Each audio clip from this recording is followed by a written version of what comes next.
All right, North Smithfield Town Council meeting called to order November 20th, 2023. Madam Clerk, can you start with the prayer and the pledge, please? Thank you for bringing us together today in a spirit of generosity. May we honor one another by keeping an open mind. May we voice our truth and listen with an open heart. May we discern your will to unite in fruitful outcome. I pledge allegiance to the flag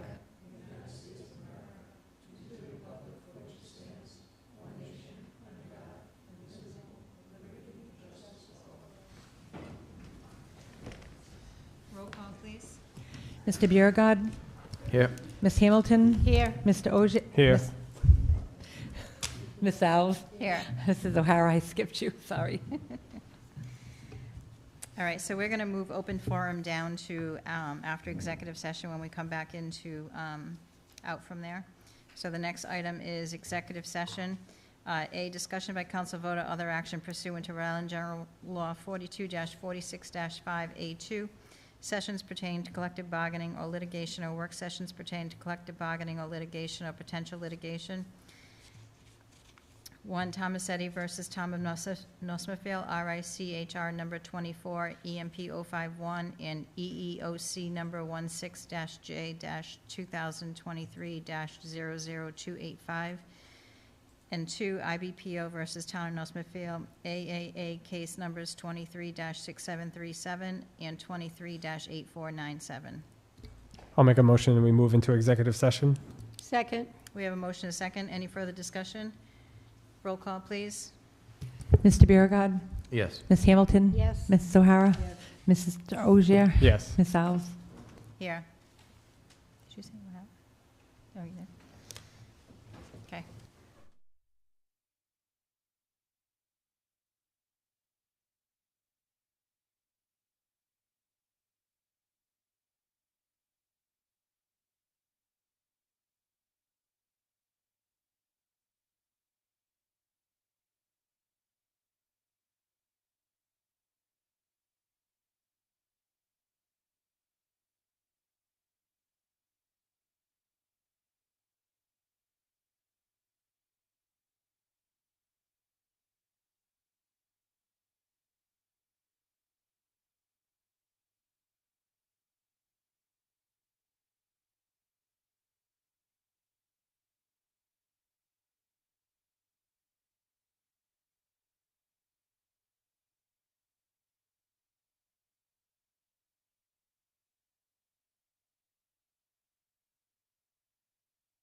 I'll make a motion that we reconvene into open session. Second? We have a motion and a second. Any further discussion? Roll call? Mr. Biragad. Yes. Ms. Hamilton. Yes. Mrs. O'Hara. Yes. Mr. Ogier. Yes. Ms. Alves. Yes. I'll make a motion that we to seal the minutes and to let the record reflect that one vote was taken. Second? We have a motion and a second. Roll call, please. Mr. Biragad. Yes. Ms. Hamilton. Yes. Mrs. O'Hara. Mr. Ogier. Yes. Ms. Alves. Yes.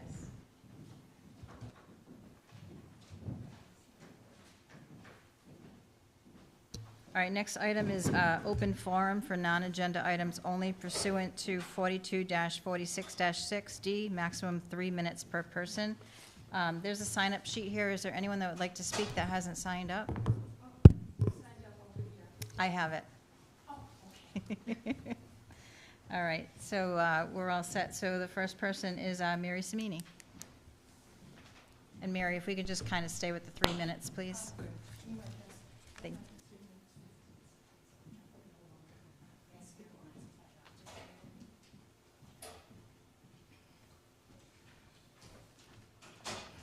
Good evening. Mary Samini, 171 Great Road, North Smithfield.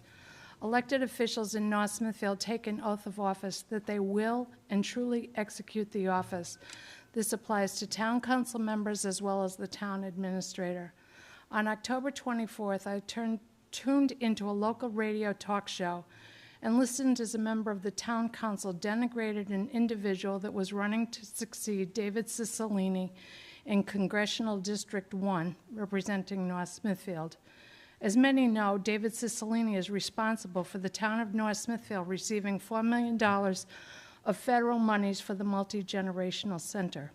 November 5th, as I drove by the administration building, I noticed 2 Jerry Leonard signs placed on the front lawn in violation of Rhode Island general law, as it is a polling place. I removed the signs and placed them at the back door of the administration building. November 6th, I brought this to the attention of the town administrator via email. The town administrator suggested that I removed a Gabe Amo sign as well. Well, of course, we all know there was no Gabe Amo sign placed on the property. And please feel free to see the attached photos, which I've provided to Kim. November 14th, on the way back from Awake in Seekonk, I again tuned to WNRI. On this occasion, the town council person was engaged in conversation berating students for demonstrating for Palestinians, suggesting that their student visas be negated for protesting. The person then swore and was admonished. When the host continued to defend freedom of speech, the town council person swore again. The second time, the person was told that they had been warned twice now, and he cut off the line. This behavior is unbecoming of elected officials and does nothing to build relationships with our congressional delegation. In my previous role as an executive director, I was tasked with building those relationships for funding purposes, working for the common good of elders in the state of Rhode Island, and for sustaining the organization. Do you really think that our congressional delegation holds this town in high regard? We don't even vote for the individuals responsible for bringing home the bacon. I'm going to ask you all to please behave accordingly. And as it relates to the bond issue, it failed for many reasons, most notably lack of transparency and due diligence. When the town council asks for a 3 to 5 year forecast, do it when asked, and have it available for the next meeting, not months down the line. Lastly, as it relates to the MBRTF, please consider the following qualifications in your deliberations. You cannot be serving on any other board. You cannot be serving in any other elected capacity, and you must not have served the town as an elected official within the last 3 years. It is high time for new ideas and a fresh look at the situation. Thank you. Mary, may I say something? I am going to say something. Well, I'd like to apologize for that to the town, because I did use the common word for it. It was something that, let's say, happened within the day, talking, and it was later on, and I apologize. Well, I accept your apology. I accept your public apology. Thank you. I really do. I thought of it afterwards, and it wasn't working for me, trust me. But it was still not right. Generally, I've never had that problem. Moment of weakness or whatever, but I thank you. A friend has said, clear you lost it. You usually try to keep it in. And I feel that I was wrong. Thank And you. a lot of my friends were good friends, so they said, Claire, usually you get it together. I said, sometimes all you know. But thank you. And you said it in a very lovely way. Thank you. Next is Mr. Grubb.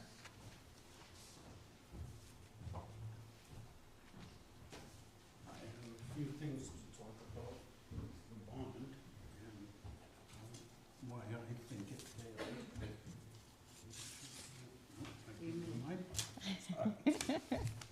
All right, and can we just keep, I'm going to talk fast because 3 minutes doesn't give much time, but since I gave you written copies, I think you'd be able to follow. thank you. My name's Richard Grubb, Follett Street. I've recently become involved in town politics because of the bond referendum, which I think most people here would know I was dead against and encourage people to vote no. I don't want to harp on past things except to say that I believe the referendum failed because obviously the number one reason was the ambiguousness of the way it was written. I felt the emphasis on justifying the police station really was centered more on we can afford it rather than justifying the actual expense and the station itself. A majority of the arguments back and forth had to do with not paying principal for 2 years and what it was possibly going to do to the tax rate, but it had really, it was kind of in a vacuum without examining other potential expenses in town. There was no itemization or budget for the referendum. It was a catch-all. It kind of reminded me of a congressional bill where they just stick on a lot of extra expenses and hope it goes through because all your constituents are interested in their one little thing. But it ended up very unclear. I took the tour with the chief, and I went to the station on that open house, and I saw the problems. I totally agree there's problems that need to be fixed and all that. But there was an itemization. I asked him, he mentioned on the way of the tour that the town of Burrville had this great fire inhibitor installed in their record room, which could put out the fire without damaging the records by cutting off the oxygen. So I said to him, cool, that sounds really neat. Did you put that in there? And he said, well, it's kind of in there. And then we had a discussion about how there were allocated expenses for a lot of generalities, but nothing specific. So there were things that said, yeah, we got something in there to prevent fires, but we're not exactly going to come out and say which one we want right now and how much it costs. Then there was the communication equipment, same deal. There's a lump in there for communication, but there really wasn't anything specific like, here's what we want. It was just, get it in there. It reminded me of, I told the town administrator this in a long phone call this week. I would love to see the chief get all his money and be like a kid at Christmas, opening up the money. And that kind of brings me to where I feel the new task force should concentrate. I've said this to a couple of people. There's a federal grant application on the table. Everybody's been kind of poo-pooing it. It doesn't have much chance. Why bother? I'm a salesman. If I see something that works for two parties and it's a possibility, I'm going to die trying. At least get out there and find out. I've asked a couple of people, one from the town council, one the town administrator, just call the office. Just see, is there anything else we could do to enhance our position? If they say no, okay, well, at least you asked. What I would hate to see would be in the spring, we get a notice, I'm sorry you've been refused, and then there's a list of 3 things and we say, damn, we could have done that. I don't want to get in that position. Let's do everything we need to do to get that grant. And if we can't get it, okay, but at least go down swinging. The potential, I believe the task force should look at potential sites given the location constraints from the chief. He sold me. The station needs to be somewhere near where it is now. Half the police calls are from that area. I learned that Walmart's a big problem. I never had a clue. But okay, what are we doing about Walmart? Can Walmart have their own detention room? I don't know, I'm stupid. But somebody can at least answer those questions. It doesn't need to be lumped into one big $18 million. Here's what we need. Mr. Grubb, Yes. Can you just finish up? It's 3 minutes? Yeah, Where am I? You're- 5? You're like 5 minutes in, so. Oh, shoot. I'm sorry. That's okay. Okay, Do you- well, do- needs something you wanna versus say and wants. finish? That's really all I want to see is Thank you. needs versus wants. And I did bring this ad that was in the Valley Breeze, sponsored by some of our management. And unfortunately, there are 3 people on the task force that signed this as a sponsor, but all 3 didn't mention they were on the task force. One identified himself as an ex-counselor. One identified herself as a school committee person. And then the other person didn't identify themselves further at all. I thought that was interesting. Here's a task force that recommends something, and then they tell you to say they're on the task force when they sponsor an act. Thank you. Sorry it took too long. I caught everyone. Thank you. Jeff Porter?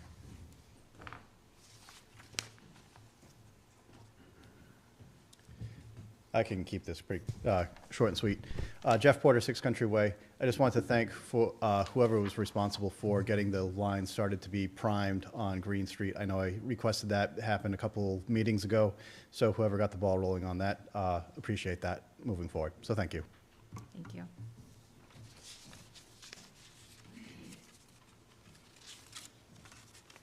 Next item is new business, discussion by council vote or other action on Halliwell Review Committee. Mr. Porter, payment to Bragman, Henry, and Architect, Inc., invoice 26495. So as Sorry, I should I understand, just yeah, I know, I should have just stood up here. As I understand, there were some questions on the invoice for the work completed by BH+A on, for their September invoice. So I'm here to answer any questions that you folks might have. Go ahead. One of the things, Jeff, that I was, and I don't normally see these invoices, this type of invoice, so I was confused as to how we would have spent any percentage on landscaping, and then also, so I would understand the architectural part of it, right, which is 56,000, and we've spent 28, correct? The structural engineering, nothing. The mechanical engineering, nothing. Civil engineering, nothing. The landscaping was 22,500, of which 50% is completed, a total of 11,250, and the current invoice 7875. So, as it stands, you know, Sure. we're confused as to what that is referencing in the grand scheme. So that's for the landscape architect. It could be mentioned, clear, a little bit clearer on the invoice, but once you get their initial invoice, that's kind of how things are set up moving forward, with this being the 3rd invoice moving forward. So that's all the site plans and analysis that the landscape architect has done to date in concert with the architect. Okay. Each item that's listed under there is just the trade, if you will. So, the engineering is all outlined appropriately, but, if the landscape architect was put on there, I'm sure that would have hopefully cleared up some confusion. Okay, so it's just as it relates to the designs to date. Correct. That we've seen already. Yep, Okay. yep. Yeah, everything that's on these invoices from the past two to this one and then the next one is all just in reference to the master plan efforts. Nothing more, nothing less. Okay, Okay. thank you. Anyone else have any other questions for Mr. Porter? Anyone make a motion? I'll make a motion to approve the invoice number 26495 in the amount of $16,745 to Bogman BH plus A. I have it in dry. Second? We have a motion and a second. Any further discussion? Roll call, please. Mr. Biragad. Yes. Ms. Hamilton. Yes. Mrs. O'Hara. Yes. Mr. Ogier. Yes. Ms. Alves. Yes. And Thank you. Thank you. And just for information purposes only, the committee is wrapping up our master planning, and we would like to schedule a joint meeting with the town council. We are looking at January 18th for a public presentation and presentation of the master plan to you folks. So I was going to reach out to Joanne, but I also just wanted to put that on your radar because I understand as acting as the MBRTF and some other committees that you guys are taking care of, wanted to just get that on your radar so we can coordinate that. And if we need to juggle some other dates, we can certainly do that with BH plus A. Okay. January 18th.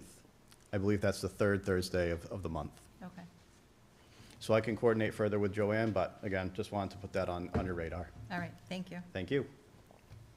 Next item, discussion by council vote or other action on resignation from Municipal Building Review Task Force. Mr. Biragad. Just wanted to make sure that this, the letter that Mr. Vadney read for the resignation of the complete task force was just put into the record. The way it was done during the open forum, I don't think we had an opportunity to officially accept it into the record.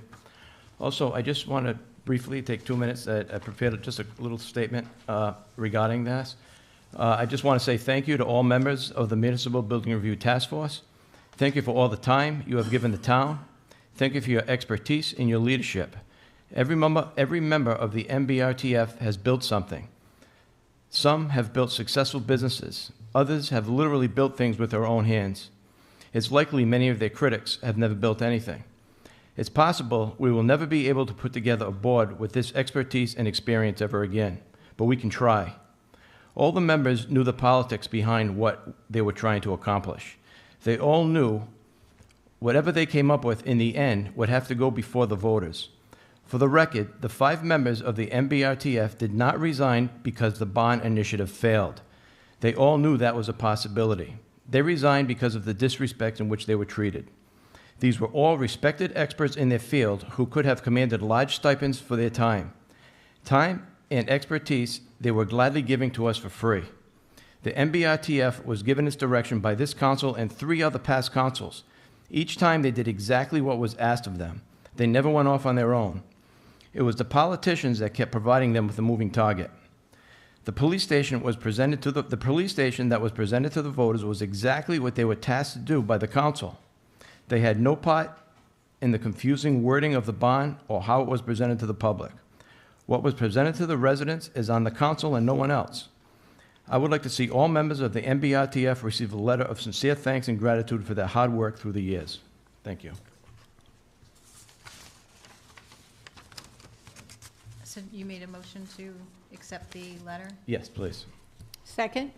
We have a motion and a second. Any further discussion? Roll call, please. Mr. Biragad. Yes. Ms. Hamilton. Yes. Mrs. O'Hara. Mr. Ogier. Yes. Ms. Alves. Yes. Next item, discussion by council vote or other action on ordinance amending zoning ordinance Appendix A, Section 6, Supplementary District Regulations, Section 6.19, Water Supply Protection Overlay District, proposed changes to Code of Ordinance 6.19, Water Supply Protection Overlay District. Mr. Ogier? Yes, so I know we're going to resume the public hearing. So David, if I have anything I want to say, I should open the public hearing and then, so I'll make a motion to open the public hearing. Second? We have a motion, a second. Any further discussion? Roll call, please.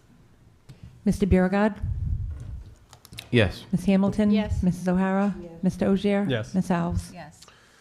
So, since our last meeting, trying to think back, that was September 19th, when we met and had the original public hearing.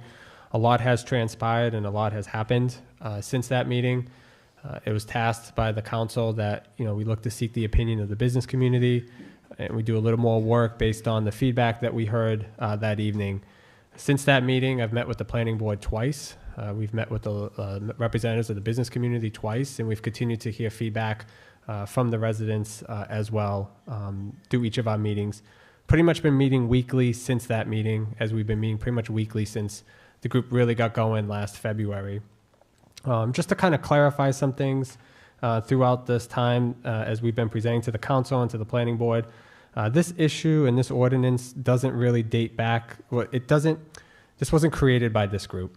I just want to be clear there. The ordinance that was being revised, both the one in 2020 and the one before that, those ordinances have been around in its current form for at least the last 10 plus years. And this issue really goes back to the 70s. And so what this group looked at was how do we change the language, looking at grammatical issues like I spoke about in the past. How do we align the standards to the current state regulations and the federal regulations and the EPA? And how do we help protect the town going forward and preserving the resource that is the aquifer and this area as well? And so with that, we continue to seek the opinion of DEM. And I think some members from the group may speak tonight, but essentially what this really is at the end of the day, this is a checks and a balance. This process here, going through it, the state is going to drive its process regardless of what the town does. And so the state doesn't even recognize, our ordinance.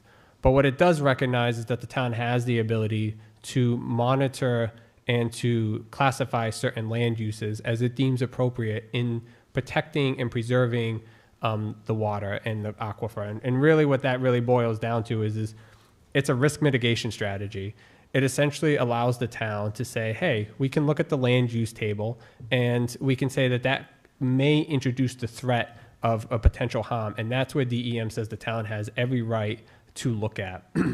DEM is going to go through their process. And so with that being said, we took all that back and we went through, and I'm just going to highlight some of the changes off the bat. And so, most of them look pretty similar. We cleaned up a little more some of the wording, but, we identified, and one of the concerns that we heard was if a piece of the lot is in the overlay, where does it fall? And so we pretty much followed what other communities have said, and they said if it's partially located within the overlay zone, then the entire lot shall be considered in the overlay zone.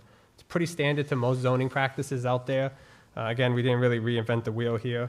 The prohibited uses pretty much tie back to the groundwater quality rule as amended from RIDEM. Again, not removing the town from saying, hey, this is what it thinks is and is not appropriate from that type of use, and putting the onus back on to DEM. We removed the special use criteria for all businesses, business highway up.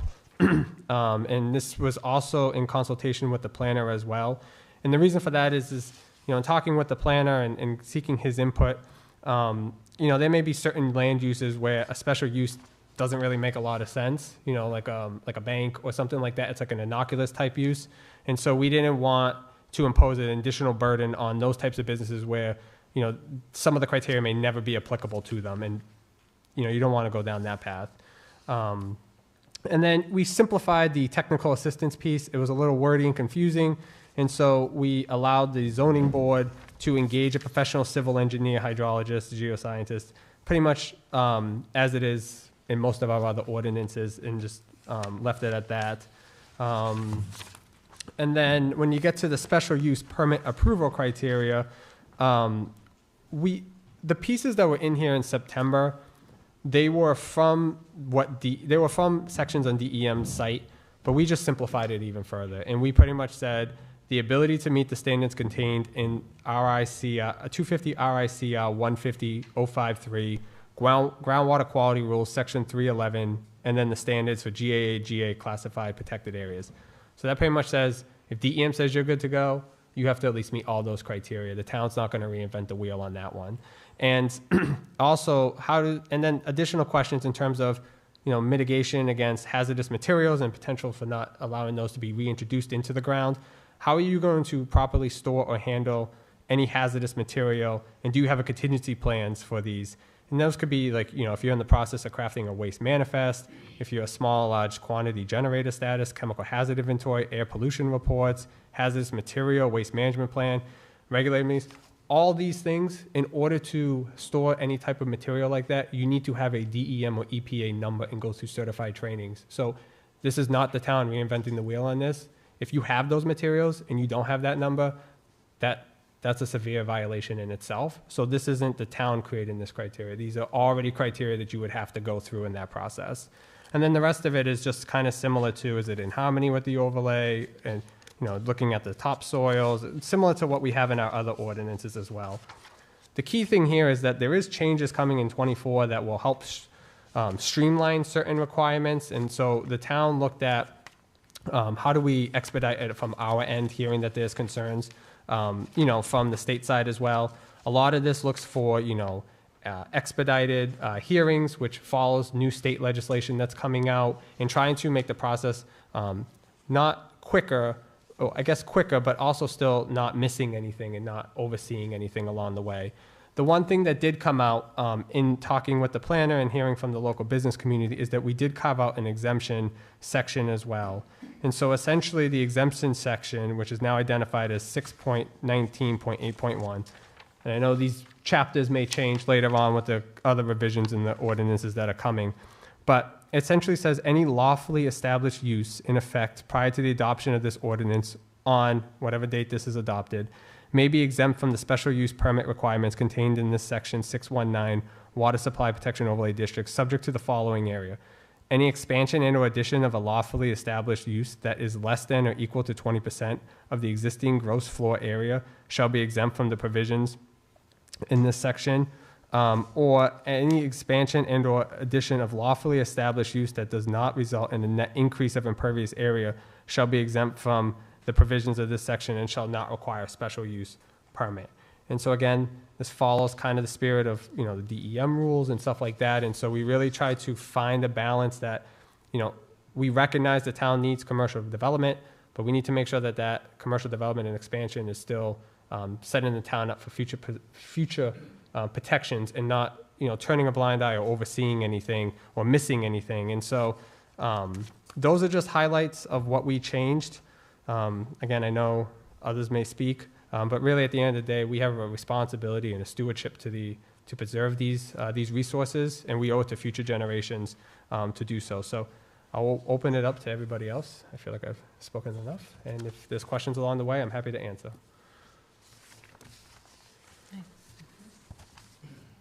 All right, so the public hearing, you've opened it, right? So if anyone wants to get up and speak in regards to this? Okay.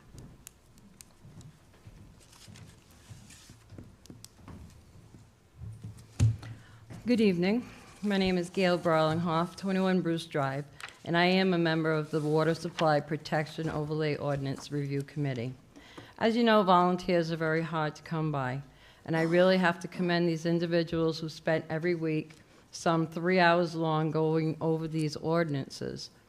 While serving on this committee, I've spoken to and met with several DEM, Department of Health, EPA, the USGS, and URI NEMO experts. And yes, there is indeed an aquifer. We also was told the Halliwell well was decommissioned. However, after doing our due diligence and speaking with environmental scientists, especially regarding the community Halliwell well and community Tiff Road well, they are actually inactive but not decommissioned. They are considered emergency sources of water supply in the event that there is a problem with the main city of Woonsocket connection.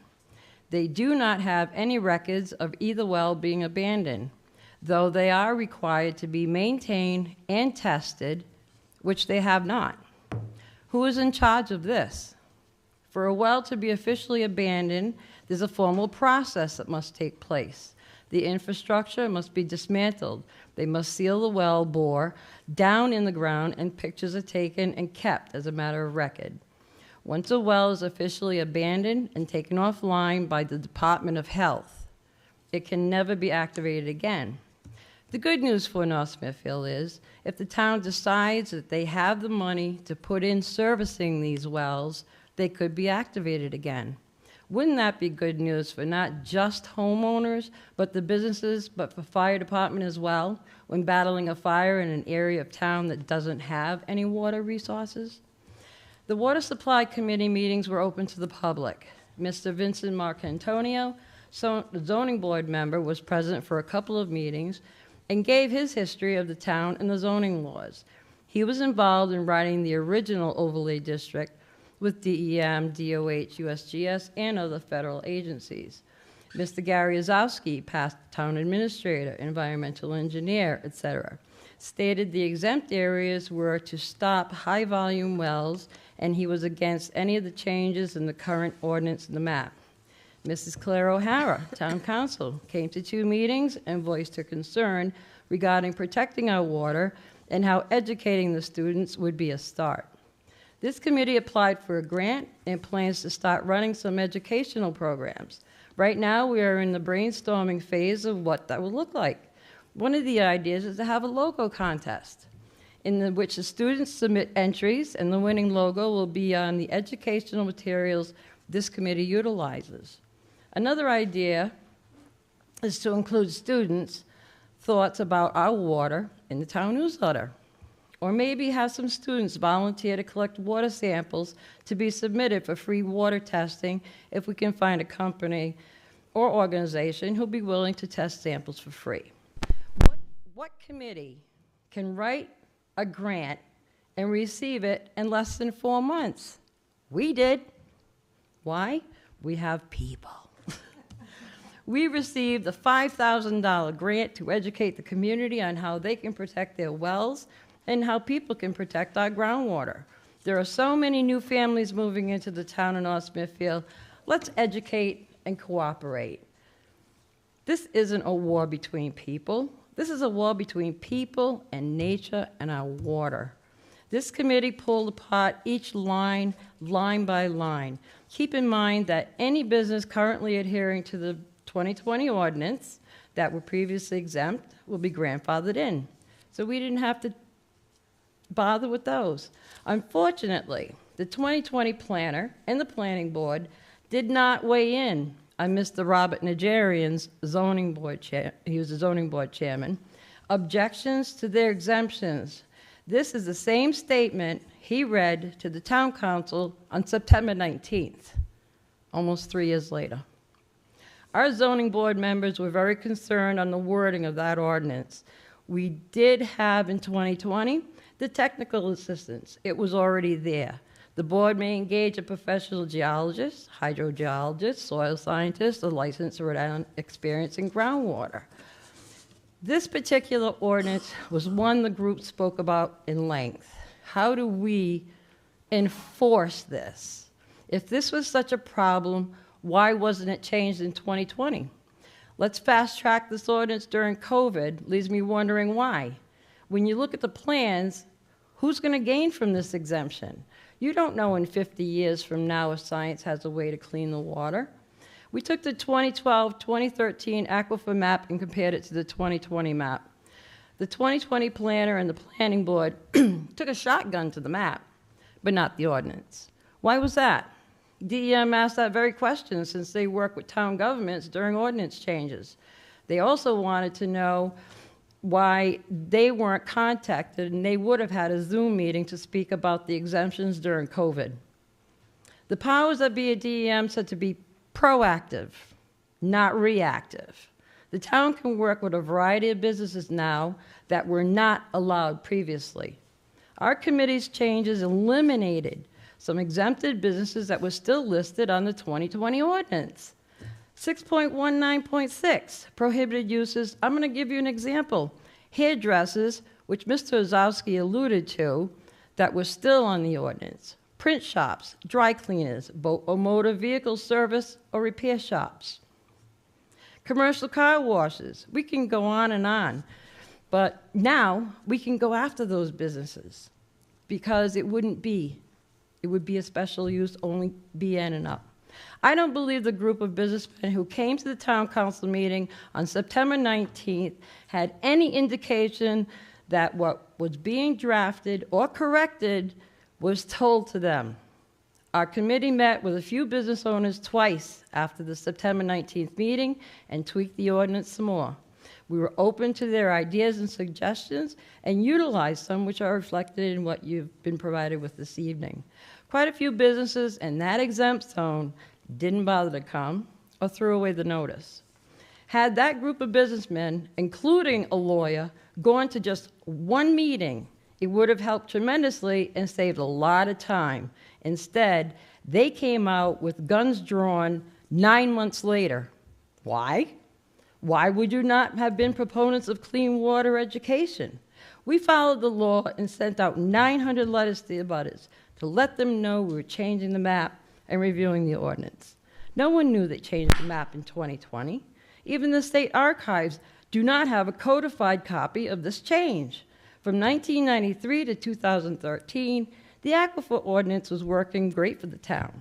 North Kingston updated their 22-year groundwater regulations. Other towns are updating theirs because of emergent chemicals. PFAS for one. North Kingston says no, but come and talk to us. We may let you in. So many questions and answers. This is why we depended on our state and federal experts to assist in the ordinance, not backyard experts. Please support protecting your water and your neighbors' health and welfare. And in 2024, as Mr. Osia stated, the zoning board's role is changing, and the planning board will have the oversight on special use permitting. Now, the town has hired a consultant to review our comprehensive plan, and now our ordinances. Keep in mind that everything is governed by land use. Have a safe and even healthier Thanksgiving. Thank you. Anyone else want to get up and speak?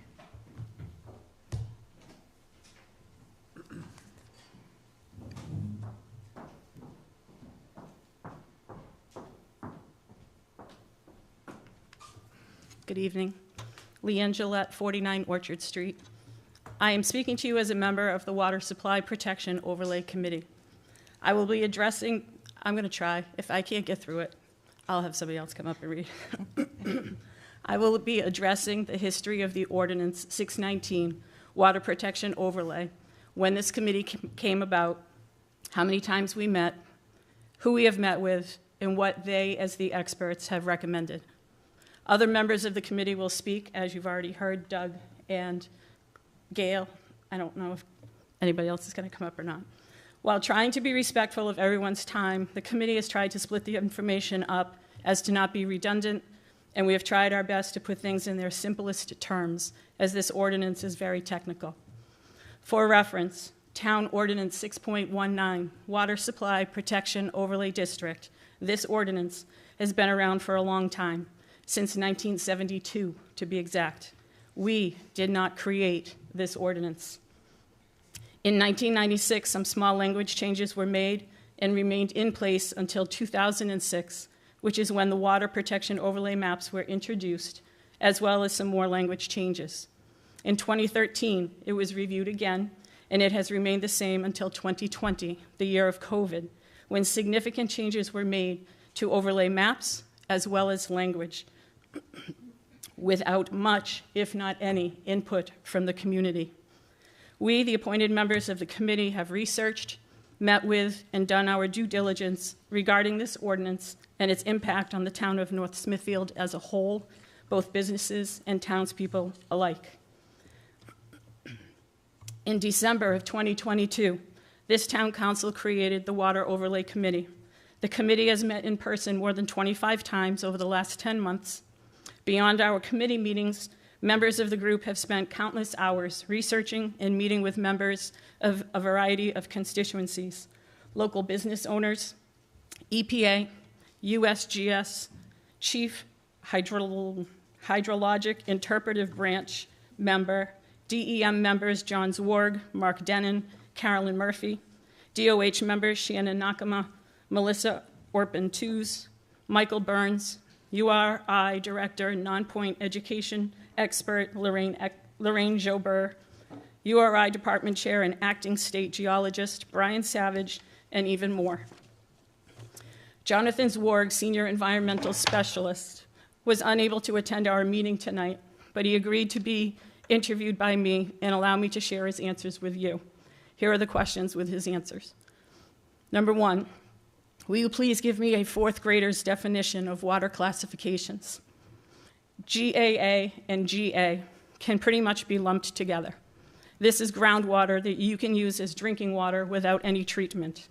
GAA would be A+, GA would be an A. Most of North Smithfield falls in these two categories.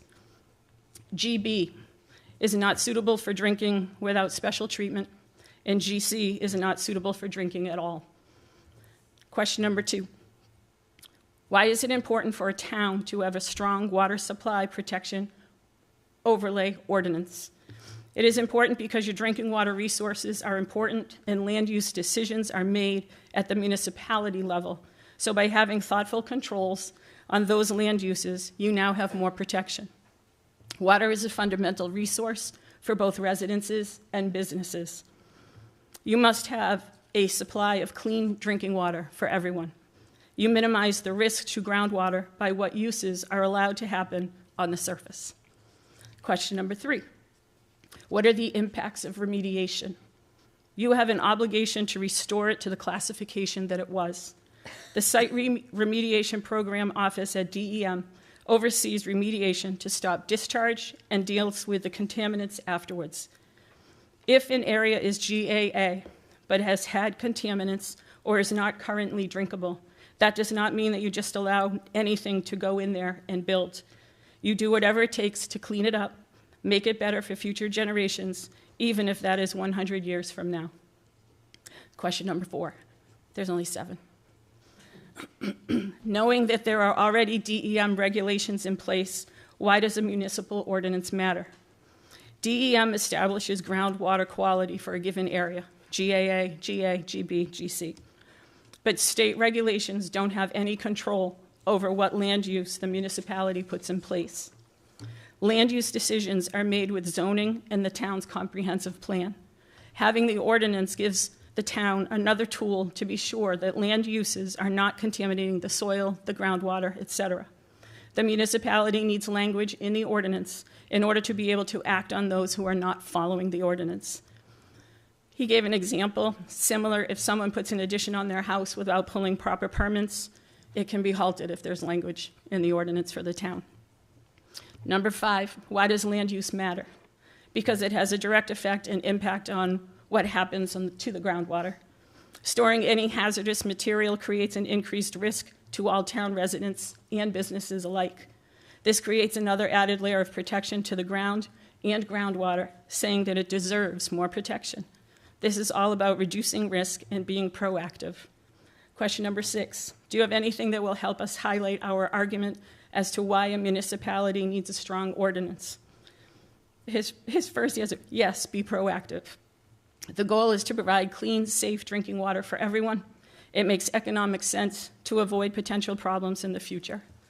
And question number 7, in your opinion, working with a municipality that is trying to balance a positive business atmosphere and relationships while protecting our largest natural resource, our water, do you see any need for any area in North Smithfield to be exempt from this ordinance? My personal opinion, no. My professional opinion, be proactive. By the time DEM gets involved, it's reactive. It's better to avoid it in the first place. You can't spill stuff if it's not there in the first place. So essentially what it all comes down to is, do we want to run the risk of creating contamination? These are now my words, these are no longer Jonathan's. It's not necessarily a question of what businesses are already here and who's being a good neighbor and who isn't. It's just a question of, if we gamble and roll the dice, you could have one bad business that comes in and pollutes the whole area. I wouldn't want a business coming in there and eroding my property. And it shouldn't be up to the current business owners to enforce this. This is the responsibility and the obligation of the town to protect all of its people. So I ask you again, do you want to run the risk of creating possible contamination? Or do we, as a town, under your leadership, want to live up to our duty and responsibility to protect our most vital and natural resource? I urge you to be proactive so we hopefully never have to be reactive. Thank you.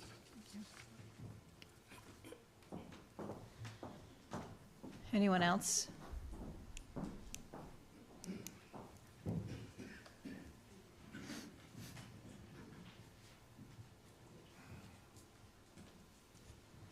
Carol Drainville, 750 Pound Hill Road. I'm also a member of the Water Resource Board. I'm going to be really quick with this because you have the whole history from my two co-committee people. I've been connected with this water problems that we've had with them over the years. And I just have a few things to say. And first of all, it's the second largest aquifer in the state. So what I'm going to say is, why should we be concerned? 5.5 million gallons of water a day flow into the surface water. And the groundwater moves mostly by natural law toward the surface, any surface water in the area, until it doesn't. And we saw that in Forestdale when the accidental spill should have gone into the Branch River, and because of cracks in the aquifer and the pull of wells, it was drawn into the village. So water is predictable in some ways and not in others. So when you think about what our responsibility is here, the reason the town is here is because of this aquifer. That's why Slater came up here and built his mills. It's also provided the town with Slatersville water system, as well as, they tell me today, new information has come where we thought 20% of the town was on wells, but it's quite a bit more. And we're all tapped into that aquifer. So the concern we should have is we have to preserve it. Because if you think, and I don't want to go into what might be, but I think we can all think of if this aquifer fails, there's a big problem with continuing business in the town. That's my contribution. Anybody else? Anyone else like to speak?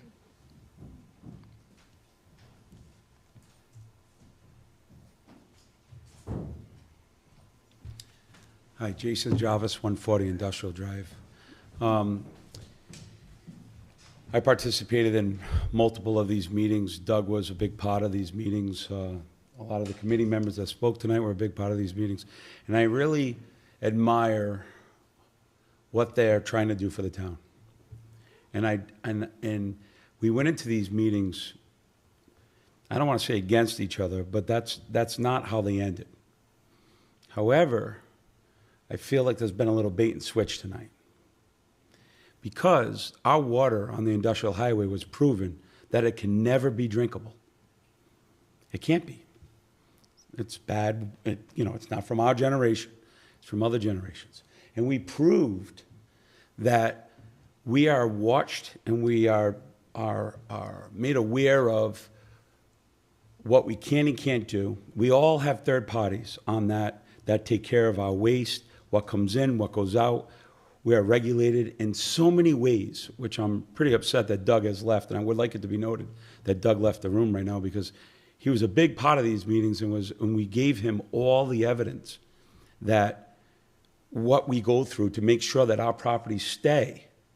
And somebody said tonight that so we can go after a company that does auto body or truck or car or repair. And that is the problem that when we first went into the meeting, we wanted to get rid of. We truly wanted to get rid of that problem.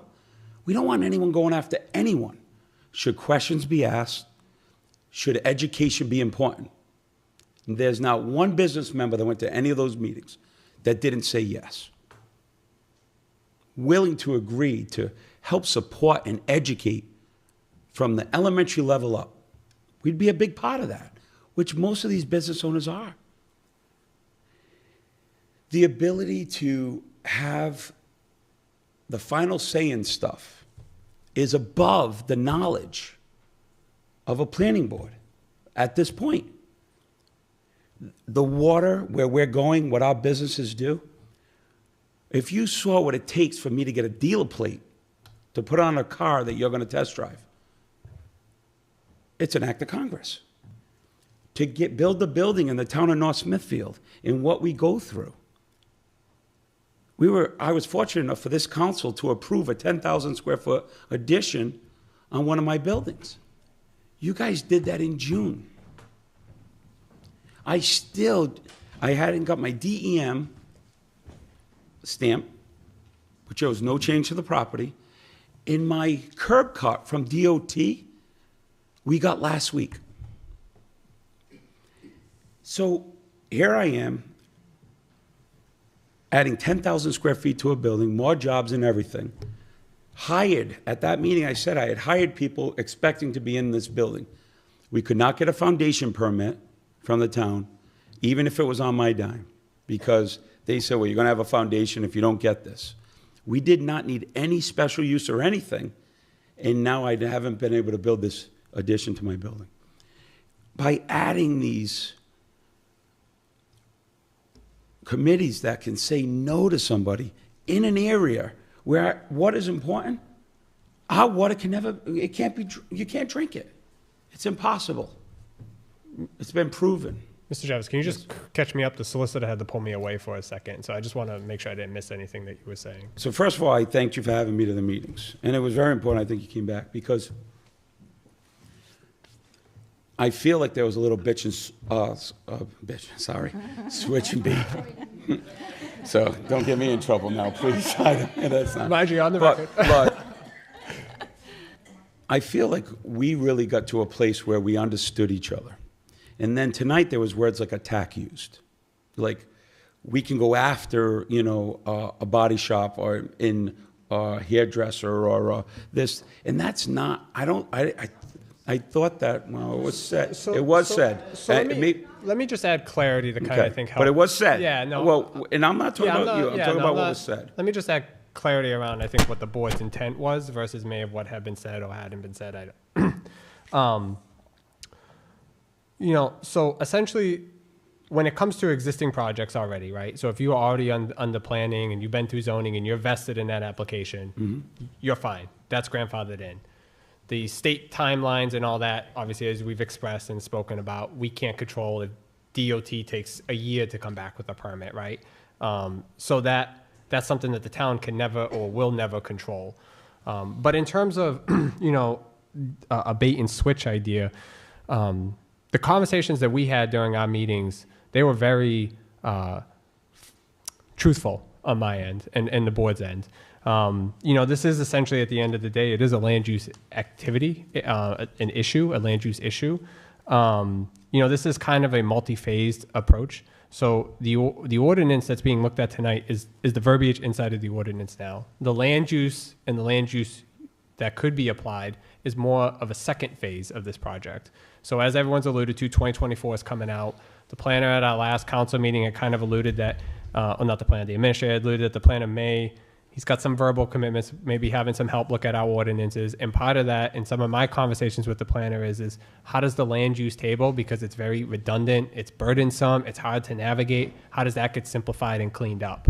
So the ordinance here, in terms of, and if there's something specific that you would wish that I could speak to, is really just kind of saying DEM is the driving force in terms of your permitting and your green light to go in terms of can you build.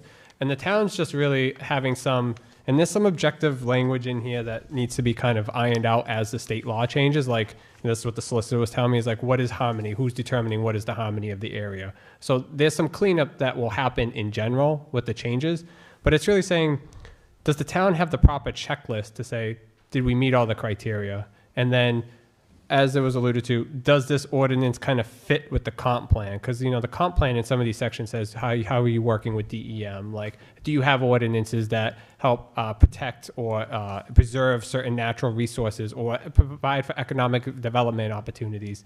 And so that's kind of where this ordinance was coming from.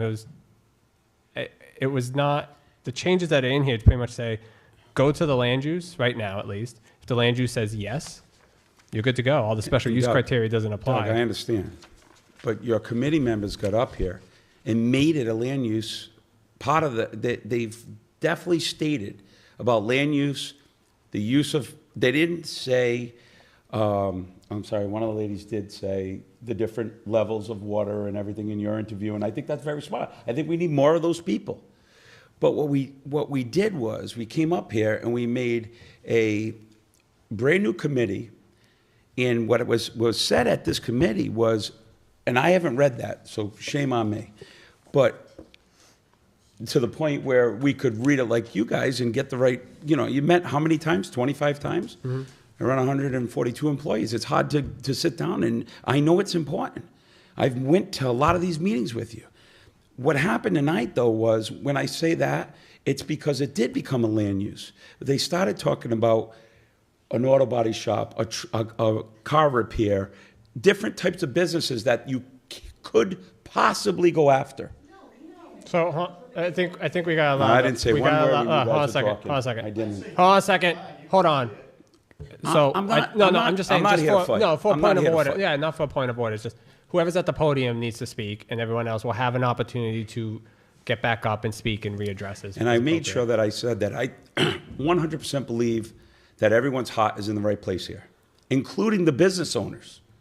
I want everyone to realize that the business owners are here to support programs. That $5,000 that we got a grant, if we can't get it in time, we would support the education process of our water with our high school and our elementary school and our middle schools. We have no problem supporting everything that you guys say. What we don't want is somebody on a planning board that doesn't have the knowledge. Yes, we've had a past town administrator that had a lot of knowledge of water. We might never ever get one again, right? But why are we going to become experts? And I know they're reactive. I get it. DEM's reactive. But I will tell you, it's not DEM that comes and checks my building for anything I'm doing wrong. It's not. It's our sewer commission. It's the Woonsocket's city comes into my buildings. The fire marshal comes into my buildings twice a year. There's all these other steps that we did show you, and we gave you proof. I have an auto body shop. The state of Rhode Island makes me fill out this sheet. It's unbelievable. It takes an outside source to come in and audit me every year so that I can stay at a certain level. And what that level does for me, it allows them to walk in, and if they do find something wrong, I don't get a fine. So is there accountability? Yes. How do we police that? Very hard for a town. That's why we always catch them after the fact. I get it. But if you don't let the next startup company come in, when do you find that the next person like me or somebody else has invested so much in the town that I love, don't want to see the water hurt, don't want to see one person have cancer? Trust me. How do we play guard for everyone else? I think at some point we have to understand that as a town, we fail if we take areas of our town that already are determined not to have water that's useful for drinking and give this town the ability to say, no, we don't want that business there. I don't know what that business is. And if somebody can prove to me that that person shouldn't come here, I would agree if I was up there. But I still think that we just can't say no. And unfortunately, we add all these committees and we do these things. And I actually think they're an asset.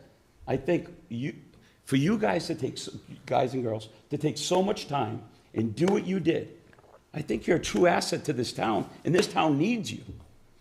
I also think that as a town council, your goal and what you're trying to do is protect the town financially, safety, but there are some really, really good people in this town that own businesses. And it seems like, when I read in the paper, it's like we're the enemy. And it's too bad, because it's not how it was. So can I just clarify a couple Yep. things? So the reason why I think a lot of people view this ordinance as anti-business is because this ordinance at face value is very anti-business in the sense that it doesn't address the residential component.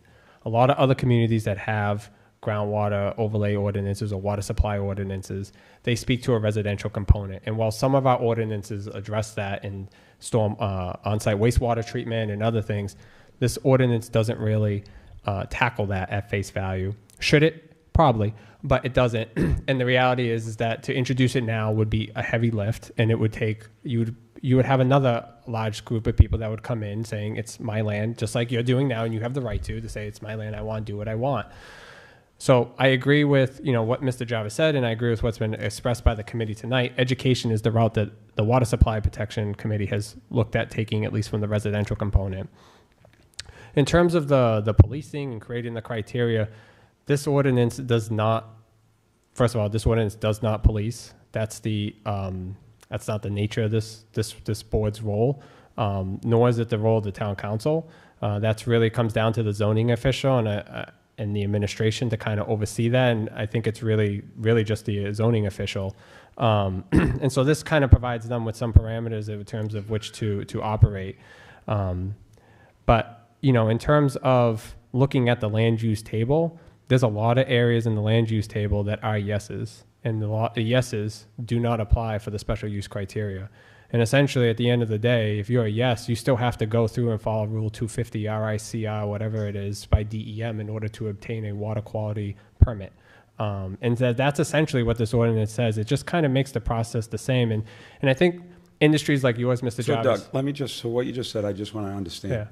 So they're yeses. So if I get a no in the town, okay, and I have the ability to go to DEM and get a yes, what happens then? It's blocked. But that's what I'm because saying. the So town. I have 3 companies in this town that under this, somebody would be able to say no. So no, not entirely. So that is a whole separate conversation because that is a land use discussion, and that discussion is, I think, a little premature right now. That conversation still needs to kind of fully take place. And the reason why I say it's a little premature now is there is state regulations that are changing. 2024 is going to create a whole new rule landscape in terms of zoning and planning in the state. And part of that is, looking at how are languages that are kind of subjective in nature, how are they more objective in nature? And so that's where I was saying, like, the planning board, one of them is the planning board is going to be overseeing your application. So you're not going to have to do the dance of planning and zoning back and forth and the delays that come with that. It's more streamlined in that sense. It will automatically remove time for you. And the other issue is looking at the land use table and determining, like, I think there's like 4 or 5 different warehouse types. There's, in some instances, it's a yes, but then you change the category and it's a no, or it's a special use. And so, I would not disagree with you that table needs a little bit of work as well. And in some communities, it's much simplified. And I think that's where much of that work needs to happen. That conversation is much larger than just the Water Supply Protection Overlay Committee. That conversation needs to involve planning, zoning, the administration, the council will weigh in on it.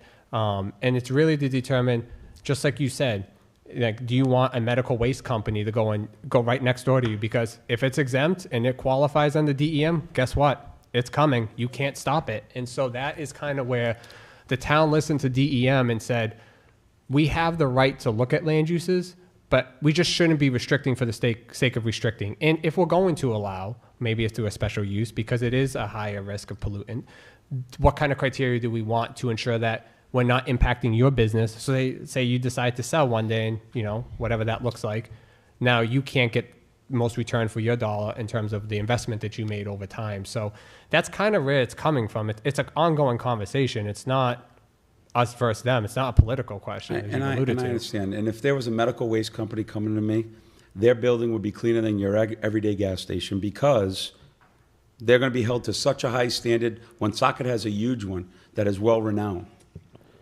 I know, It's but at the people old do Janelle cheat. building. People do cheat the No, system, and they but know when not inspections these come type- sometimes. But and- that's beside the point. That's not me to defend that. They're going to be held to a level that is so beyond what we could even imagine. I'm just saying. And then the other thing I would like is we keep talking about 24, everything's going to change. I think it should be tabled till we see these changes. Because if these changes take the zoning out of in our situation as a businesses, we are 100% for this, the ability to educate and protect our water systems. So let's not pre-vote on something that there's all these changes coming. We keep saying it. If somebody knows more than us, let's wait to hear from them. I don't know what people have talked about in a lot of levels.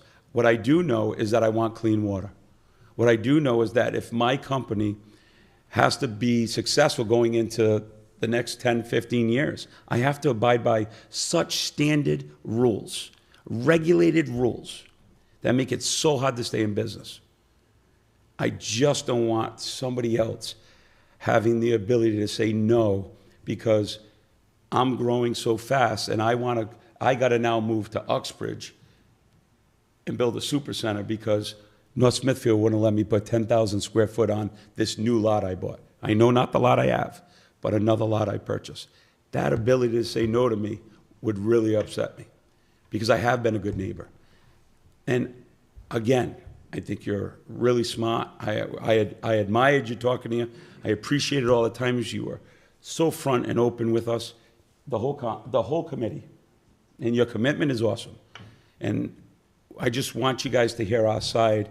And unfortunately, Michael Black wants you to know he couldn't be here today. He had a passing in his family. But a lot of due diligence is going into cleaning up this town. And a lot of it is your business owners spending a lot of money making sure that we're making this town better. And if any other town council wants to sit down with us and see some of the projects we have going on, I'd be more than happy to talk to you and what we're doing. So, but that's enough. I guess I've talked enough too. Yeah, and I guess I'll just leave you with, I think in our last conversation, we talked about, at the last meeting that we had a couple weeks ago, we said part of the land use activity and looking at it is, and I know everyone wants to focus on enforceability and just the town. No, the town does not have the resources to go out there and try to monitor all these situations, right? We tried to introduce, we talked about the idea of an engineer. There's issues with that. We looked at maybe, do we need to look at potentially in the budget, look at maybe adding more zoning officials just to kind of help with that process and oversight, not for penalization processes at all, just to say we have one person that essentially does that job. And does that make sense in today's day and age? But when we spoke, we talked about this is, and the land use that we monitor too, there's two things. You can have a conservation easement on the large scale property, which makes a lot of sense. And what does industrial drive 2.0 look like, right? Right now we know what it looks like now, but what is the future of that and how does that become an economic viable spot as it is and could continue to be? What does that look like from a planning perspective? And so that's kind of where those land use discussions come from. Again, like I said, those discussions are more for planning and zoning to take place and to lead. The council will offer input and weigh in at some point when the time is right. But it really starts at the land use, and this ordinance is more or less just a checklist to ensure that the town is doing its due diligence to ensure that, we're looking out for all of the community, including you as a business owner. And yes, you have been a good neighbor, and we've been looking to learn from you guys. Like, I learned a lot from, I think when Mr. Black said that when he bought a property that was on a contaminated lot, brown he's land, tied to it for so many years after the fact. And, the inspections and the requirements that you have to go through and that, businesses like yours have to self-volunteer, which is, there's things that I learned, like you have third-party vendors in terms of, verifying some of your materials and how you're handling those. So, looking at those things in the land use and, and saying like, okay, well, how do we not necessarily be stringent, but how do we use you as the example to allow for those things, educate the public to show why that is an approved use, and then move forward instead of just saying, no, somebody just came up with a yes, no, a special permit, and kind of rolled the dice, and that's where I landed. So, I think this conversation is ongoing, and I think it needs to be a collaboration between the business community and the residents, so we do land on the right future and the right plan for how we're going to handle the industrial park and maybe any other area as it comes available. What does that look like? So I hope you don't take it as anti-business. So I'm just trying to be as truthful and honest with you as I have been throughout. Doug, I throughout this don't, but I process. will tell you that it was a lot about zoning. It was more than I thought was going to come out tonight. I thought that was going to be tabled. And listen, we're not educated to the point where we're coming in here. We're not public speakers. We're not whatever. But I'm just telling you, there was some zoning things and all this stuff that I was under the impression that we had gotten over that part of it in our meeting. And you're saying that it's not about that, but it just sounded like it was about that. I think at the end of the day, a lot of people are passionate. You and people like residents in the community are very passionate about this because the town has such a troubled history with water quality, and it's rightfully so that everyone would be passionate to some level. I mean, you're operating under the extent right now that it's an exempt zone, and people that have had wells contaminated or are in an area where wells are contaminated, they do point the finger, and so we need to educate and move forward as well together. This is really about what's doing best for the community. This shouldn't be a political issue. And, as these things evolve and change, this ordinance should evolve and change just like everything else. And the land use table should continue to evolve and change. As technologies become available, as state regulations change, it should be looked at more frequently probably. So, And Doug, we might be in an exempt area, but we're not exempt from doing bad. Understand that. We have to do things right. We are accountable for the future of our own kids that grow up in the town, which is a lot of people on that industrial park. We love these kids. But we're also regulated, and if there's an understanding from either your OEM or the person that you're representing with the sign on the front of your building, it is very accountable. This isn't 1960 where some guy is using his own filter in the backyard. So I want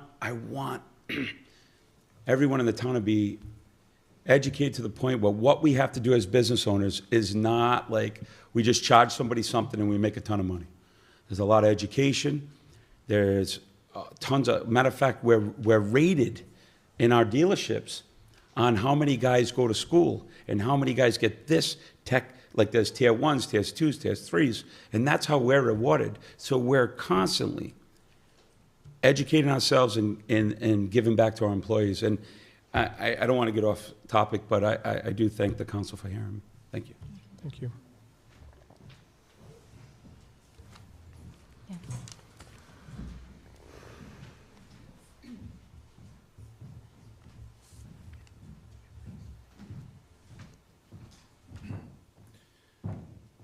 How you doing? It's Bob Benoit, Anchor Subaru. Just a couple of quick things.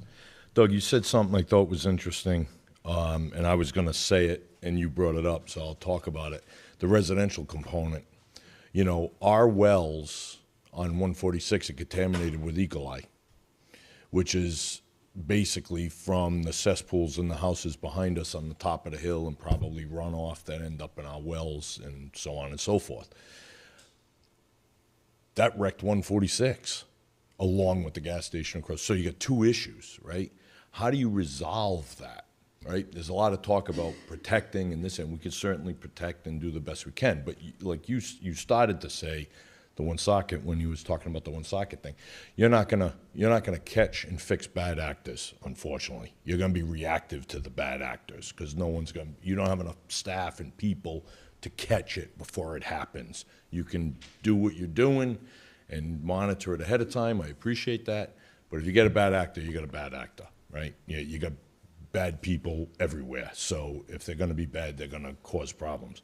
The real question is, in my mind, is the resources and the time that we're spending trying to prevent, I guess, is important, but we're really not talking about, I don't hear a lot of conversation, whether the planning or anything, on how we're going to solve North Smithfield's overall water problem, which is getting real water into this town. Whether it's, we're missing the biggest opportunity in the world putting water merged with a $175 million project on 146, that whole corridor business community is contaminated. And we've had zero growth since I've been there in 25 years, and there's no plan. We missed this opportunity because we had no plan. The planning, I sat with the governor, I sat with Paul, I sat with him. We have no plan, so we basically got nothing. So we have that project going in, federal money, can't touch the highway for 10 years because it was paid for with federal money, and it's over. So these opportunities are passing us by, you know? So I want to focus, I want to just put a little bit of a focus on the ultimate is don't rely on the wells. The ultimate is get water lines in this town and figure out whatever it's going to take to do that and fund it. And you get funding by a good plan. When I sat with the governor, we didn't have a plan. It was over in 5 minutes. What's the plan? What's the increase in real estate value? Give me a reason to say yes. We had nothing. So it's okay to protect. Well, let's not lose sight of what we really should be doing, is fix the problem going forward, get water in this town. Look at the residential. That's a big pot. You know, you get a lot of houses that are, we would put it under an exempt category, right? You've had your house there for 10, but if you don't have a good septic system, you could be contaminating wells, surface wells that aren't real deep with a bad septic system in a group of houses. That's what I had at my place. You know, I had to go 1,000 feet to get fresh water. If I didn't get that, I'm not there. I'm out of business, right? You remember what I went through. If I didn't hit that well and get clean water, it was over. I had no alternatives. I would have had to tank it and bring it in and buy my water. You know what I mean? It'd be impossible. You couldn't operate. The cost would be staggering. So, look at the residential component. It sounds like you've got some land use questions along with it. So, you know, you're gonna move forward on something's got to be first, but don't lose sight of the fact that the other half of this, by the sounds of it, is your land use and tables and what's going to be allowed, what's not. You know, because that is going to, you can't do one, for every action there's an equal opposite reaction. So you're doing one, so you got to keep a close eye on it, because when you go, you know, you don't realize what's going to happen down the line, right? Because at the end of the day, this is not only conservation, but it is financial. You know, at the end of the day, unfortunately, we all need money, right? So we got to balance that somehow. And you don't want to deter good business, you know, with too much conservation, but you don't want to have too much business and hurt conservation, right? There's that fine line. So you guys got some work ahead of you, it sounds like, to keep it going. But ultimately, I think really get a focus on how we're going to get water in this town. That is the absolute fix, because financially, the town will never really long-term succeed without it. That's from my position in the 25 years I've been here looking, you know, and 146 is a prime example of a business highway corridor that has been virtually unsuccessful with growth since I've been there. And it's all because of water. It's all water. So that's the only advice I can give. I only have probably 10, 15 years left in my business life, but as we look forward, without it, this town's gonna have some issues, big picture. I don't disagree with you on the long-term planning aspect.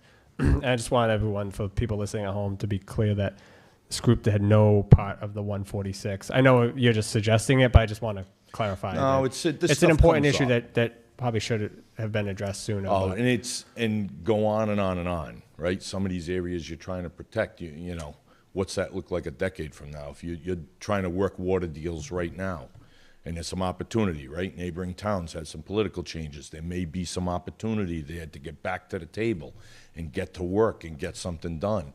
I'm not hearing it or feeling it or being called on it. Like, it's like, come on, let's go. This opportunity's passing us by. Well, as you alluded to, politics get in the way, and this should be an area where we do find common ground and not be so political. It's unbelievable, the water conversation, Doug. I've had every ounce of government agree.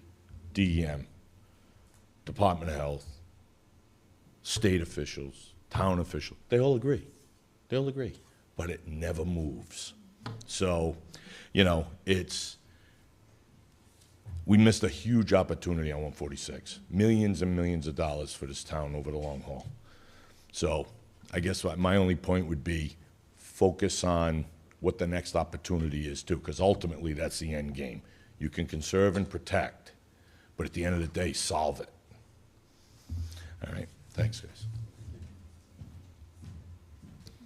Anybody else?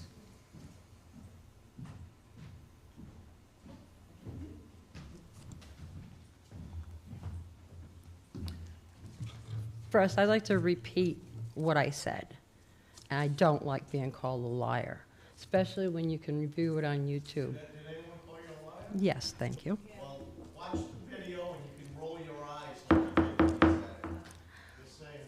The committee's changes eliminated some exempted businesses that were listed on the 2020 ordinance. We, for example, hairdressers, print shops, dry cleaners, boat or other motor vehicle service or repair shops, commercial car washes, they were prohibited. I said we can now go after those businesses. We need the businesses in town. We need the hairdressers. We need the print shops. I didn't say we need to go after you. That is like preposterous. And thank you.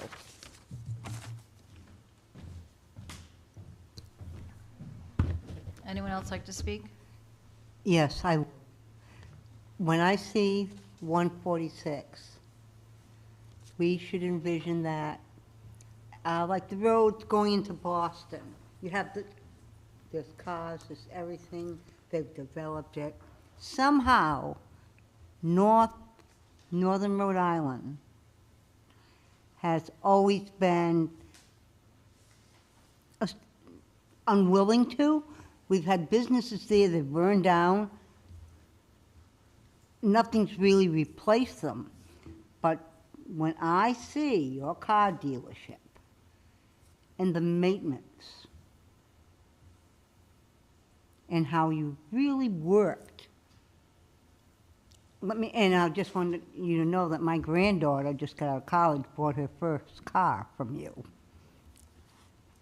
which she paid for it during one summer with multiple jobs. She's a Yankee at heart. But as the businesses come in, what they've done to the industrial drive, not only to develop, I believe, international companies, but to remedy some really bad problems environmentally that they inherited. For a long time, we overlooked things. But I know that people on this board were working very hard with Woonsocket to get water to 146. Hopefully now that will go forward because it's needed. It's needed for you. It's needed for this town. I've seen young people start businesses and stick by it, and have been very generous to this town at the same time, for programs, etc. They made themselves part of a community. So, the lack of development on 146, just because that happens to be where I know. Mr. Benoit, can you just go up to the podium?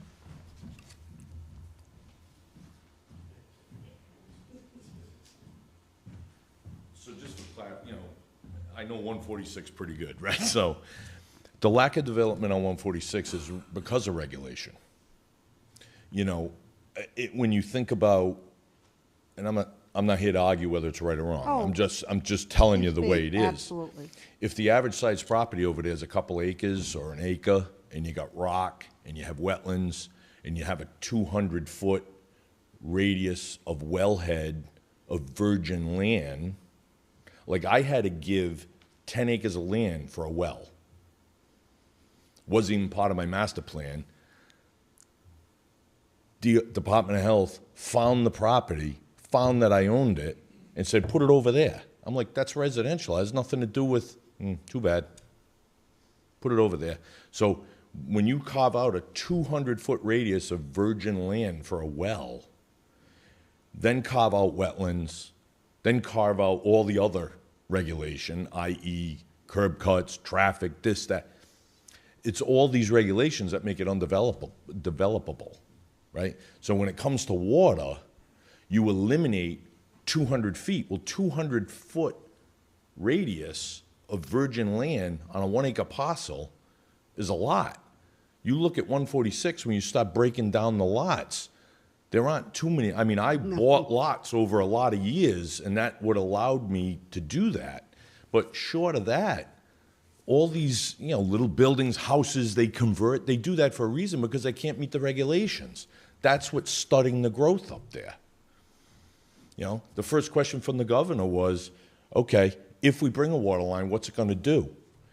We didn't have the answer. My gut told me what it was, but we didn't have the actual report to say these are the property value increases and that kind of stuff, tax revenue increase. We didn't have the information. But I can tell you, it would have been significant.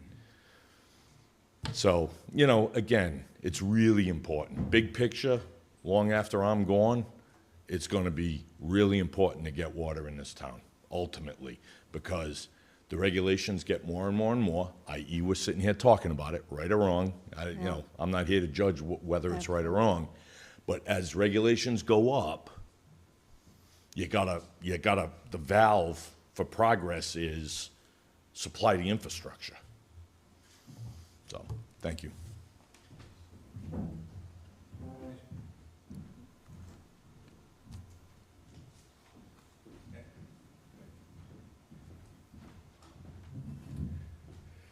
Bob Gillette, 49 Orchard Street, member of the Conservation Commission and the liaison to the Water Commission. One of the things that we learned sitting down with the businesses that was unique, and it was Mr. Benoit that brought it up regarding 146, and I went home and my wife and I were going back and forth about it. Governance in this town and lack thereof. These gentlemen that are here, and we're at most of their meetings, they're jumping through the hoops and then some because of the errors of the past. Yet Mr. Benoit made a point that sticks in my head and resoundingly. He has to do all this stuff at his place, but the rest of the residents, or what would be residents on 146, can have commercial properties with commercial vehicles, logging trucks, whatever, and they don't have to meet nearly the checklist that these gentlemen do, and that's governance. And when these gentlemen first came to us, it was pitchforks and torches. But then we got on a common ground, and we established a relationship, as Doug more eloquently expressed. But that's the frustration with the business community in here. What's good for one is not good for the other, and it doesn't work that way. And growing up in town, it's the errors of the past. These regulations are in place because of the errors of the past. You're doing everything right. If we went by the EPA, you would never even be in this town with the aquifer. That's the bottom line. They would never allow it if the EPA standard was put in place. But we have to have a common ground. And I just wanted to point that out because these guys, they're there, they educated us as much as I hope we educated you. But it's important that going forward, the governance is fair across the board. These people are paying hundreds of thousands of dollars, if not millions, and yet there's companies that are skating through because it's maybe business residential, or they're running an office out of a building and they got all their trucks in front that never would be allowed anywhere else. And you know, I don't want to push those out, but yet there has to be oversight on those as well. Thank you.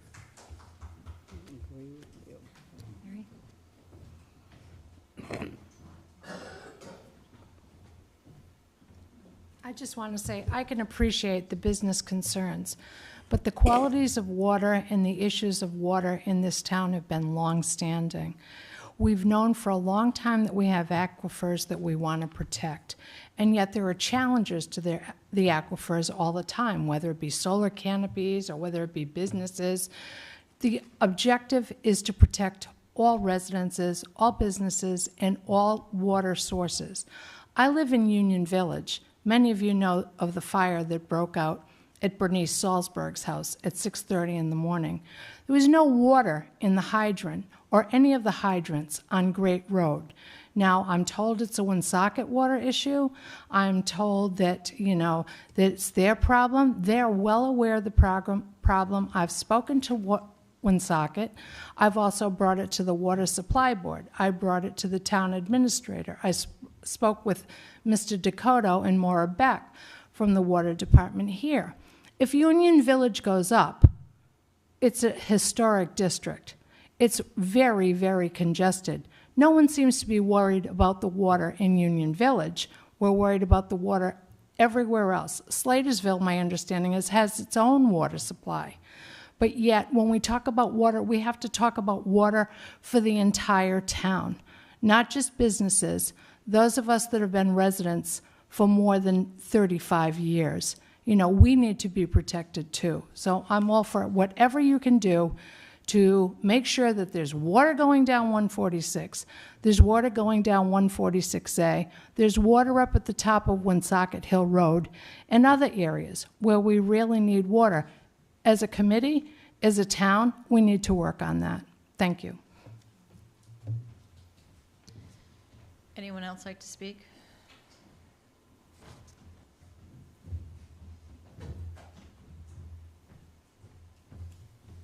Tom McGee, 125 Black Plain Road. I wasn't really here to speak tonight, but I just want to say to Mrs. Gail, I never called you a liar, and I appreciate everything the Water Committee does. I appreciate every board.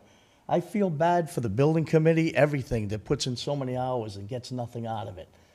And I'm totally agreeing with you guys.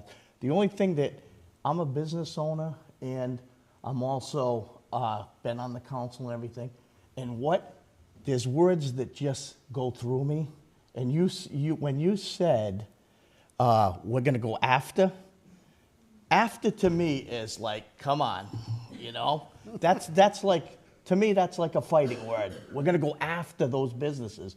That's what I thought, and then you said, no, we're gonna go after them to get business. Well, we need to say it like, maybe a little different, because well, and I am, but I don't want to fight.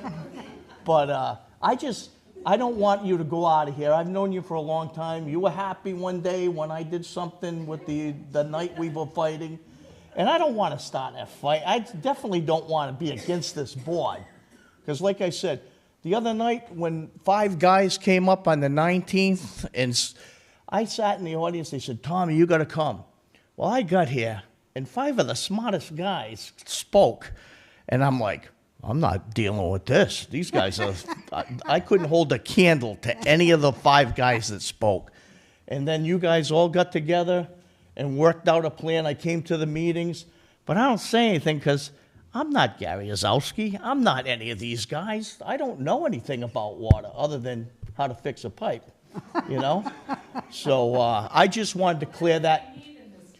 I know. And as far as the water, Mr. Benoit's right. We don't have a plan. We all know we don't have a plan. We haven't had a plan in 50 years. I don't see us ever getting a plan, to be honest, if we're going to go there.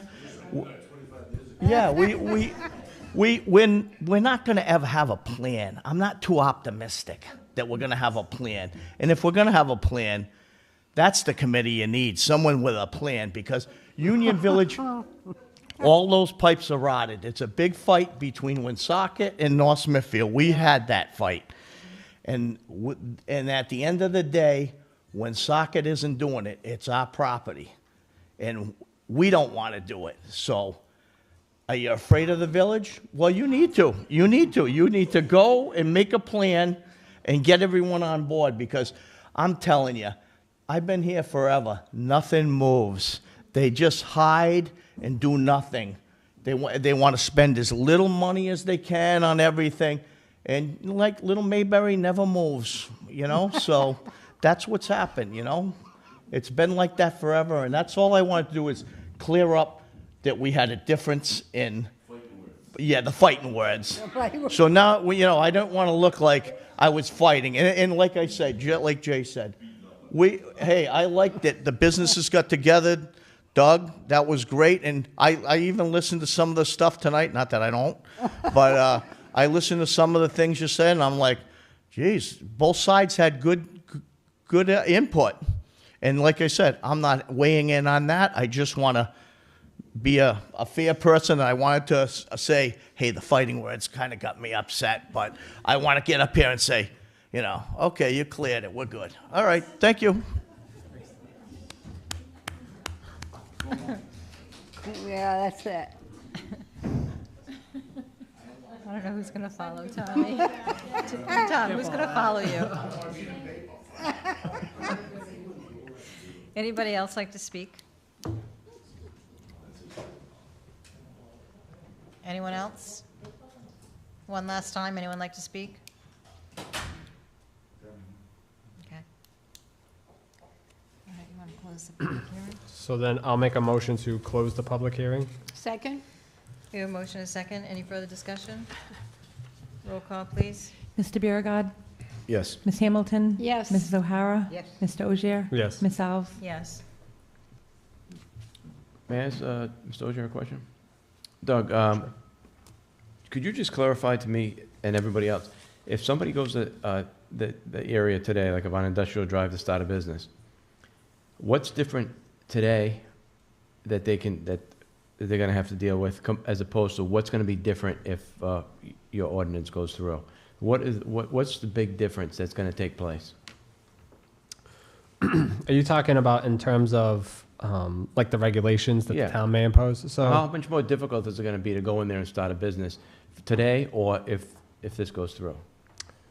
So at the end of the day, like I said, when you read through it, it points a lot to 5.4, right? And so it's essentially saying like some communities, I'm going to try not to get too technical here, so I apologize. But some communities, they'll take like a snippet or like a copy of like that land use section where they have like North Kingstown, right? They have a sole source aquifer and they have 3 different classifications, and it's more complex than what we're even talking about here. But they say, okay, here are the land uses, and then they go through each section and they say yes, no, special use, and like one of the members spoke to, and they say, well, if it's a no or a special use, it doesn't mean we're against it. We're just trying to discourage that type because it could contaminate that area. But you can come in, and if you prove all these criteria, then you can do business. So we said, okay, let's listen to what the business community had said, what the residents had said, what we heard from the public hearing, and we went back to DEM and we listened to what DEM was saying. And so really at the end of the day, what it really boils down to, not to be long-winded, is it essentially says, let DEM drive that process, right? They have the technical expertise. I'm pretty sure in their planning process, even though we talk about getting a PE stamp, you have to also have a third-party engineer verify your plans. And we say, take the town out of that business altogether. It doesn't have the technical resources to do that. It probably will never have the technical resources in the immediate future to do that. And let them say, okay, and we heard this from the planning board. If DEM says you have a green light or you're good to go or you're following the criteria, town shouldn't override that. Town has no right to override that really. But what it really boils down to is the rest of the ordinance, it speaks to the land use activities that feed into it. So, in the example of, I think Mr. Benoit said a Subaru, and then there's the gas station across the street. Well, that probably makes sense now, but like, did a gas station over there make sense? I'm just using it as an example. Or, do you want, like a hospital in a certain area? Those types of things that could cause harm or pollution. And those are the conversations where I think we really should be looking at how do we develop a plan going forward and how do we develop next steps. But the rest of the ordinance is how do we notify areas like Woonsocket or Millville or Uxbridge or other areas that are surrounding our community? How do we notify residents? It's really more or less just making sure that we have the right safeguards in place. But in terms of the regulation, it's all DEM. It's pretty much all DEM, other than, can you provide like examples of how you're going to refuse storage of materials or what's your contingency plan, which you're already going through that process anyway. So not a lot, but it's cleaned up and it's streamlined in a sense that it kind of helps the business on that side, but it also safeguards the community going forward. Not much. It's more language and structural changes. The intent of the board was to make it flexible enough going forward that the town wouldn't have a prohibited use. We heard in one example where I think it's good in writing, but it's not enforceable. So like some of the language where like, if you don't, and in the original ones it said, if you don't use your land use for a period of, I think it was 1 year, you are now no longer pre-conforming, or you essentially lose your grandfather right.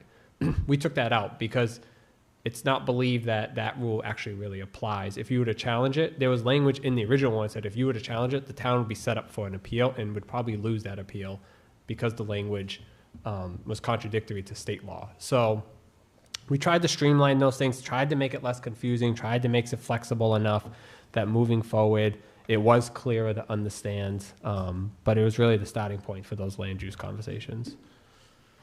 You're not looking for any action tonight, then? I was looking for it, but I know I was talking to the solicitor, and he mentioned that some of the language he would like to review. Is that correct, Mr. Solicitor?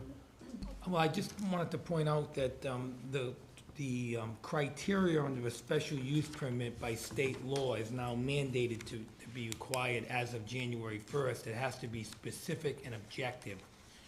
You can't have anything that's discretionary. If it's a discretionary thing, it says it's on. Again, this is effective January 1st. So I looked at some language. It said, for instance, the opening language said, including but not limited to the following things. We can't do that anymore in a special use permit. Special use permits have to be, if you're going to have something by special use permit after January 1st, it has to have specific and objective criteria. It's supposed to be check the box, not the board decides. The board can be the one who checks the box, but you can't say to the board, like there's one here saying, and this was in a lot of special use permits. They say, is it harmonious with this? Well, who makes that determination? It's not good. That kind of language is not, all I wanted the board to know is after January 1st, this is going to have to change to either those kinds of discretionary language provisions are going to have to be more specific. That's just, not for just this one, any special use permit. Which would have happened regardless. Oh, yeah, it's going to happen regardless. So that's got nothing to do with the work the board. I think the board tried to make these conditions better, and I think they did. But I see a few of them in here that bother me, like, is it appropriate? By who? Like, that's the question. The state law has taken that jurisdiction away from towns. Basically, they want towns to say something's allowed, something's not allowed, or they want something allowed by special use permit by a check-the-box criteria. That's what the gist of the new law is, because of all the, and primarily the focus is to encourage housing and development, but it applies to all special use permits. Does that make sense? Yeah. So there's nothing wrong with this. I'm not trying Yeah, to we say didn't that- write that harmonious, just as you alluded to. I just want clarity. It was there. That was already there. That was already there, and that's why most special use permits are gonna have to be changed. Most cities and towns right now are having to go through all their zoning codes, and our town as well, and they're spending hundreds of thousands of dollars on consultants to do this, and they are changing all the zoning codes, and all their special use permits are either, they're going through the code that says yes, no, special, and they have to make a better decision there. Is it gonna be a yes or a no? And if it's gonna be a special use permit, what is the criteria that we can check the box? I don't mean check the box in someone's office. I mean, the board has to be in a position to say, oh, like for instance, I'll just give you an example. You have one here that says, do you meet the ability, the conditions of DEM? Check the box, right? Do you have storage provisions? Check the box. That's fine. But when you say, is it harmonious with the code? I think that's not going to fly.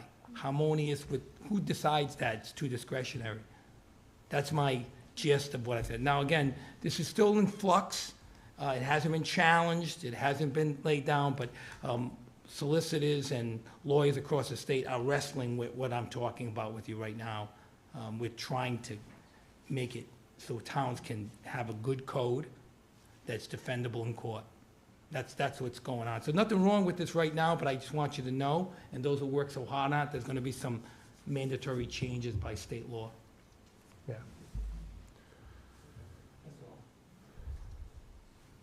So it's up to you if you want to, move forward with that. That's gonna change anyway.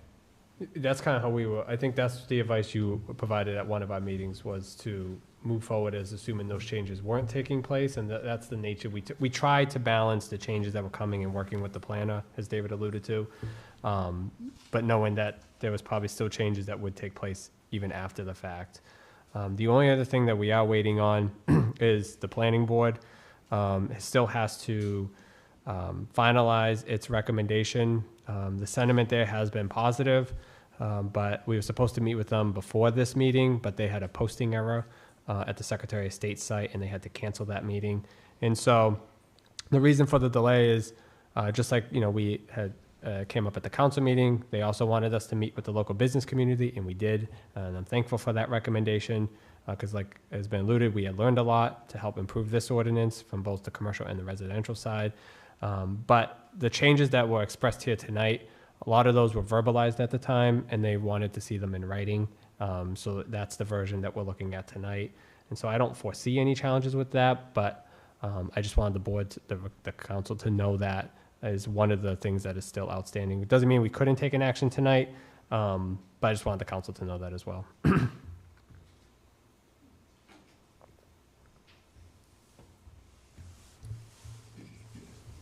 So are you looking for a motion to accept as written and then deal with the provisional issues after January, depending on when they go into effect? I mean, So I'm going to as defer to Tommy the solicitor says, here. government is slow, right? If you were gonna make if you're focusing on just those criteria, that's a text change, and that will be a function of what's gonna happen in January 1, when we wrestle with the definition of special use permits. But if you're indicating that you have to have more input, okay, then you need to do more than I think the continue input would this. come on the 5.4 land use table. I think those conversations with planning and zoning is really where the meat and potatoes of this thing really lies, just like all of our ordinances, so. Once you close the public hearing, then any substantive changes really shouldn't occur again, right? Yeah, it's closed. That's my view. So I think that if, you have to decide if you're gonna close the public hearing permanently tonight, then you're talking about. Then make a motion. Do you need to, I know you reviewed it once in passing, do you need to review it again? Or would you like, is that, I'm just trying to understand the Yeah. procedural piece of this now. Well, procedurally, I think we're there, unless you want to, unless you and your committee, or the committee wants to focus in on, as of try to wrestle with that specific and objective criteria. Do you want that done by the planner and the consultant, or do you think your board needs to weigh in on that? I think there's probably a pathway where a board could weigh in on it during that process. And that I would be the imagine only that thing would be- that's the only thing that's jumping out at me, is that because of the new law. Everything else, I know you relied on experts, so I wouldn't be second guessing anything that they recommend. So then, if there was a motion could be to approve with contingent upon a positive recommendation from the planning board, and also another review by you as well. And if you find something that is something that got missed, I'm just trying to make sure that. Well, I think you got it down for second reading, so if Yeah. you're not gonna vote on it to approve it today, to enact it, then just continue it for the planning board. You're looking for a planning board recommendation as well? They have to do their 45-day review of it. which Okay, is so you have to behind. continue it then. Okay, so you need that in hand. Yeah, you have to, yeah. Okay. How Yeah, could it was you- kind of, I was kind of sounding like we didn't need it, and. Well, but you could, That's fine. under the law, if the planning board doesn't meet the 45 days, you don't have to wait for them. But I think out of courtesy, you might want to. Yeah, no, that's. So it's that's about fine. whether the council wants to. The planning board cannot hold hostage an ordinance that the council is going to adopt, because if they don't meet the 45 days. But it sounds to me like you have every right to allow them to do that. We've been flexible. I know I spoke with the planner on it, and I know we're the applicant in that instance, and. So I we would really haven't suggest pushed that you back. continue it for the planning board recommendation, and I certainly can look at that Okay. again, and if you, I don't know if we'll be prepared to talk about criteria. I think you might have to act without that criteria. That's fine, just the language, and make sure that the language is consistent to what's there now. So then you have to continue to a Okay. date certain. Can So- I just ask one question? If we're gonna, if the special use codes are gonna be reviewed and what's gonna be special use, wouldn't it make sense to table this until that's done, so we know what special use permits are for what? I mean, that's what this is all about, right? So wouldn't it make sense to wait until, like you said, what'd you say, January, they're gonna start reviewing, and then we'll know exactly what needs a special use permit, where right now, we're gonna pass this, but then we're gonna review the special use, what's considered a special use permit, so I don't know. That's up to the council, but if you're going to table this, then I'm gonna ask you to continue both the public hearing and the ordinance till then. I wouldn't want to keep, because if you don't forget, you just spent all that money and time on advertising the public hearing. So you'd have to re-advertise and re-notice another public hearing if something substantial comes out. Which you're gonna have to advertise, not to the extent that we did now, but for the special use criteria and the text change, that's just gonna be a paper advertisement in the Exactly. newspaper. But you're still gonna be spending money on it. Yeah, but at least we'll know what. I needs just don't have special those use. specifics right Yeah. now. I mean, I haven't, the town's in the process of getting a grant of $100,000 to hire a consultant to work on these changes. This is the most significant land use change, state law that's happened in 35 years. Nobody has their land use No, that- regulations and ordinance done right now. Which is, I mean, if this is essential to pass, I think we should pass it contingent, well, assuming that we will have revisions to be made at some point in the future, because if a law is enacted in January of '24, we're talking months and months and months and months and months before any of these provisions are enacted. So, you know, you could be talking another year and a half before you have this in place. And if it's important for the town and for the environmental But I think that regulations. I'm sorry, I mean to Oh, go interrupt. ahead. I think that the fact that you gave existing businesses, you grandfather them in, so they're exempt, correct? Correct. If it was really essential that we had to get this done right away, if it was that important, then it would be that important. We wouldn't have to, why would we grandfather anybody in? If it's so important if it's so important that this happens, then why wouldn't it automatically be, cover everybody right away, day one? But we grandfathered them in. So if we grandfather them in, then it's not that essential. We can wait, and we should wait, because there's a lot of questions still to be answered. For instance, what happens after January 1st? Exactly what the president said. She's 100% right. There's no rush. Is there anybody knocking down our door to put up a business on Industrial Drive right now? I don't think so. So I think that there's no need to rush this right Depends on who now. you ask. But yeah, I mean, I think at the end of the day, I'm fine tabling it to the next meeting until we can get some clarity. But as Paulette alluded to, you could have a whole new council by the time you enact that. And if that's the case, then I'm pretty sure with the state change comes, you could put a moratorium on your ordinances and probably freeze your zoning to make all the changes accordingly. That's not an option I don't think we really want to venture down. And so I would say we wait, we'll listen to the planning board, I'll have David look at it over, and if the council doesn't feel comfortable moving forward then, so be it. But I don't want the work that this committee, that everyone has spoken so highly of, unless that was not truthful, that has spoken so highly of, to go unnoticed, just like we have a history with a lot of other committees in this town as well.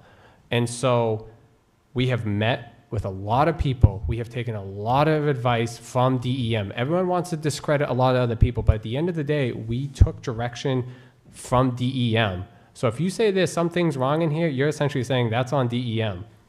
So I don't know how it's good for some and good for others in some areas. So I will push back a little bit just because I am invested in this, just like the other members of this board in this committee. And I don't want that work to go unrecognized. I do understand the need to pump the brakes and to slow down a little bit. We tackled that question in that challenge. But the advice and the direction that we were always given was proceed like 2024 was never going to happen. And so we continue that full throttle in that sense. If the solicitor or the planner said, hey, slow down, we would have slowed down. We would have said, yeah, sure, that makes a lot of sense. Why would we propose a new ordinance? But essentially, if we set that standard tonight, then I don't expect to see another ordinance for review or revision until sometime in June of 2024, and we really have a grasp of what's taking place with the state, because who knows what's going to happen there. Even David just said this. Solicitors are still struggling to understand if the change, most are operating like it is going to happen, but God forbid it doesn't happen, then what? So it's an all unknown, and you're operating in an unknown that you don't have any clear direction with, other than the change is going to happen, but the timeline at which it rolls out, what happens if the state assembly passes a bill that says we're going to extend it 2 years? Then what? They can do that. So I don't disagree with slowing down right now, but I don't want to take the foot off the gas pedal in the sense that this is important. And we need to tackle these issues so that we can move on from this ordinance and address how do we work with the business community to further develop our infrastructure, like we had conversations with in terms of you guys should form a business alliance or a business association. So as you guys spoke to, you can receive grants, and maybe that helps improve municipal infrastructure. So we're not just relying on the taxpayer to say, hey, you need that water pipe, that's going to cost you another $1. Oh, you need this, that's going to cost you another $1. And now the fear of that starts creeping into people's minds, and we don't do anything. And we're right back where we are now. We're talking about this ordinance for the second time in 3 years, and not much has really changed in it from the last 10, 20 years. It's been around. I mean, it even provides a little bit more relief to the business community right now in terms of expansions, but that they don't have right now. They would have to go through a special use or go through a regular permit. So I'll rescind my motion to to close the public hearing, assuming somebody will revise their second, and then I'll make a new motion. Oh, that would be me. So I will rescind my second to the motion. So now you have to call the vote. So what do we, I'm going to revise it. I have to first rescind the motion to open the public hearing back up, and then I'm going to make a motion to continue this until the next council meeting. Okay. Mr. Biragad? Yes. Ms. Hamilton? Yes. Ms. O'Hara? Yes. Mr. Ogier? Yes. Ms. Alves? yes. And then I will make a new motion to table this item until a 12/4 meeting. Second? And for the record, that's to continue the public Yeah, hearing. yeah, to continue thanks, David. To continue the public December hearing 4th. and the second reading until 12/4 so that we can have the input of the planning board and the solicitor's opinion. Okay, who seconded? Second? You Yep. did? Mm-hmm. All right, we have a motion and a second. Any further discussion? Just real quick, Doug, one thing I will say, I'm not 100% there yet, but if there's nobody in this room that questions, your heart's in the right place and you're trying to do what you believe is the right thing. So let's get that off the table. We know that you're doing, what you're trying to do, I may not agree 100% with, but I'm more than halfway there. And I think you're doing a good job, and your heart's in the right place. Yeah, I hope the temperament didn't come off. It's a little more passion than it is anything. I mean, we could use a little more passion around here, but that's kind of, it's just, there's been a lot of time and commitment, and I just want that to be expressed to the council so they understand where the group is coming from. And so, yeah, so I appreciate that. Thank you. And, if I may, it's not just the time and energy, and thank you all for giving up your time, your personal time, and doing this for the greater good, It's for the greater good, period. For everybody. And we shouldn't be wavering about that, so. So we have Roll a call? motion and a second. Yep. Everyone done with discussion? Yes. Roll call.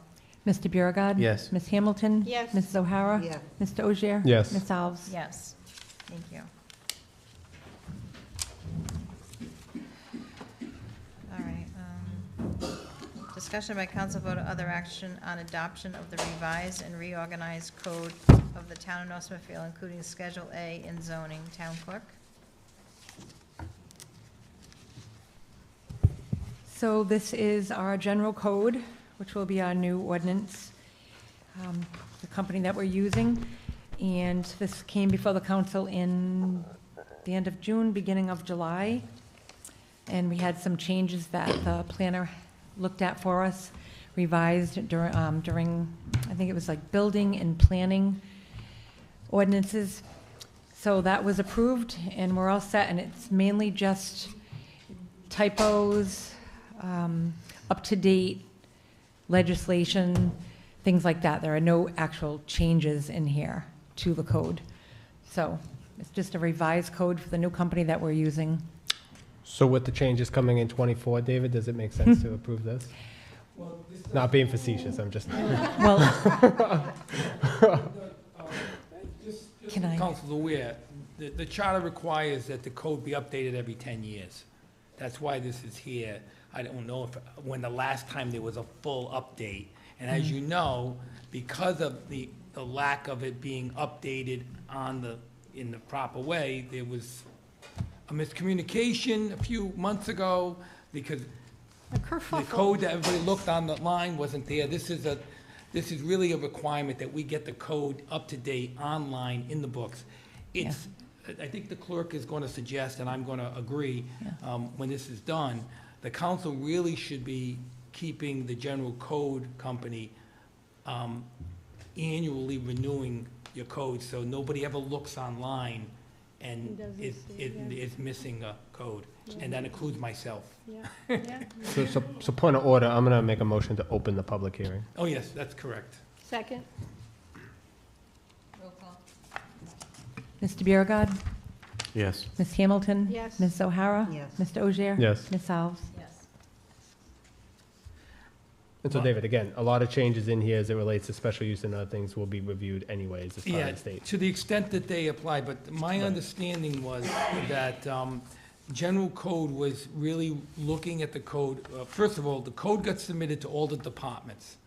And the department, and this is not an easy process, and it's not perfect, and I don't think this is perfect, and we're gonna find other problems and that will need to be fixed. But every department received the code, and the clerk supervised this, and was specifically asked over a year ago now, I think it's over a year ago now, 2 years, to please go through the section that applies to your department and advise if there's anything that you knew based upon your experience that needs to be changed. That was one thing. The other aspect was general code themselves has a staff of editors that work for general code, and they compare this code that you had on your books with state law and maybe other cities and towns that had options like A, B, or C, and they would make a recommendation that this should change to be consistent with state law. So there are a lot of changes here, mostly to bring it consistent with state law, some changes that may have been recommended by departments. I don't want to overshadow the clerk's comments, but there may be substantive changes in here recommended by a department to kind of reflect what they think needs to be done in their department. I don't know if anything, the clerk could speak to that. Most of the comments that I received from the department heads stated they were just clarifying or making the code more up to date. The planning department was, not planning, building and zoning was not charging enough for applications. So I would get them a new chart online and show them what they had. So I don't believe they're actual changes to the code, but they're just updates and verifying that they comply with the state law. Right, may I just, so one I'm looking at here, section 5-65 is amended to change civil defense director to emergency management director. Correct. Right? Language. Because civil defense was something we had years ago and would have a different connotation, right? So just to Right. clarify and to bring it up to standards with other Correct. communities. The language has changed Okay. in many of them, yes. Thank you. But I just want to let you know that we really do need this done as soon as possible because we've had a lot of issues with people looking for the correct ordinance. I know what it will be, but this is not adopted. So I can't tell them this is what it is, but the changes are there. So there's a lot of things that could be happening and people are kind of at a standstill because they're not quite sure what they need to follow. So, and it's costing us more money the longer we wait also. My plans are to update each ordinance as they're approved by council. I don't want to wait till the end of the year. I'd like them to be the way they were when I first started. I would make that change and it would be up on the website for everyone, or the code would be updated. But the way it is now, they're just sitting around waiting, lingering, and nobody really knows what we're doing or what to follow, so. Well, I'll make a motion to Close. Do you want to close? Yeah, we any gotta ask public who wants hearing? to speak. Anybody else? I'm sorry. Oh, anyone want to speak in the public hearing? One more time, anyone want to speak? So we can close the public hearing. I'll make a motion to close the public hearing. I'll second. We have a motion, a second. Any further discussion? Roll call. Mr. Biragad. Yes. Ms. Hamilton. Yes. Mrs. O'Hara. Yes. Mr. Ogier. Yes. Ms. Alves. Yes. Make a motion to do this as a second reading. So to approve it. I'll make a motion to approve the Code of Ordinances based on the recommendation of the North Smithfield Planning Board and the Town Clerk. Second. So we have a motion, a second. Any discussion? And just so the record, that's the adoption of the revised and reorganized code of the town of North Smithfield, including Schedule A and zoning as provided. That's exactly correct. Thank you. Couldn't have said it any better. For the record, yes. Roll call, please. Mr. Biragad. Yes. Ms. Hamilton. Yes. Mrs. O'Hara. Yes. Mr. Ogier. Yes. Ms. Alves. Yes. And I just want to make a note, a point of information for the council that the town clerk had worked, I don't think you realize how many hours she worked on this, not only with her staff, but working to get all the other departments in the town to understand the importance of getting their input. And although it took longer than we all expected, than the contract provided with General Code, I think you owe a debt of gratitude to the clerk. She really took the burden on herself. I just want you to know that. Thank you, Joanne. Thank you, Joanne. Thank you, Joanne. Never again. Sounds like Once it's in a going to be yearly.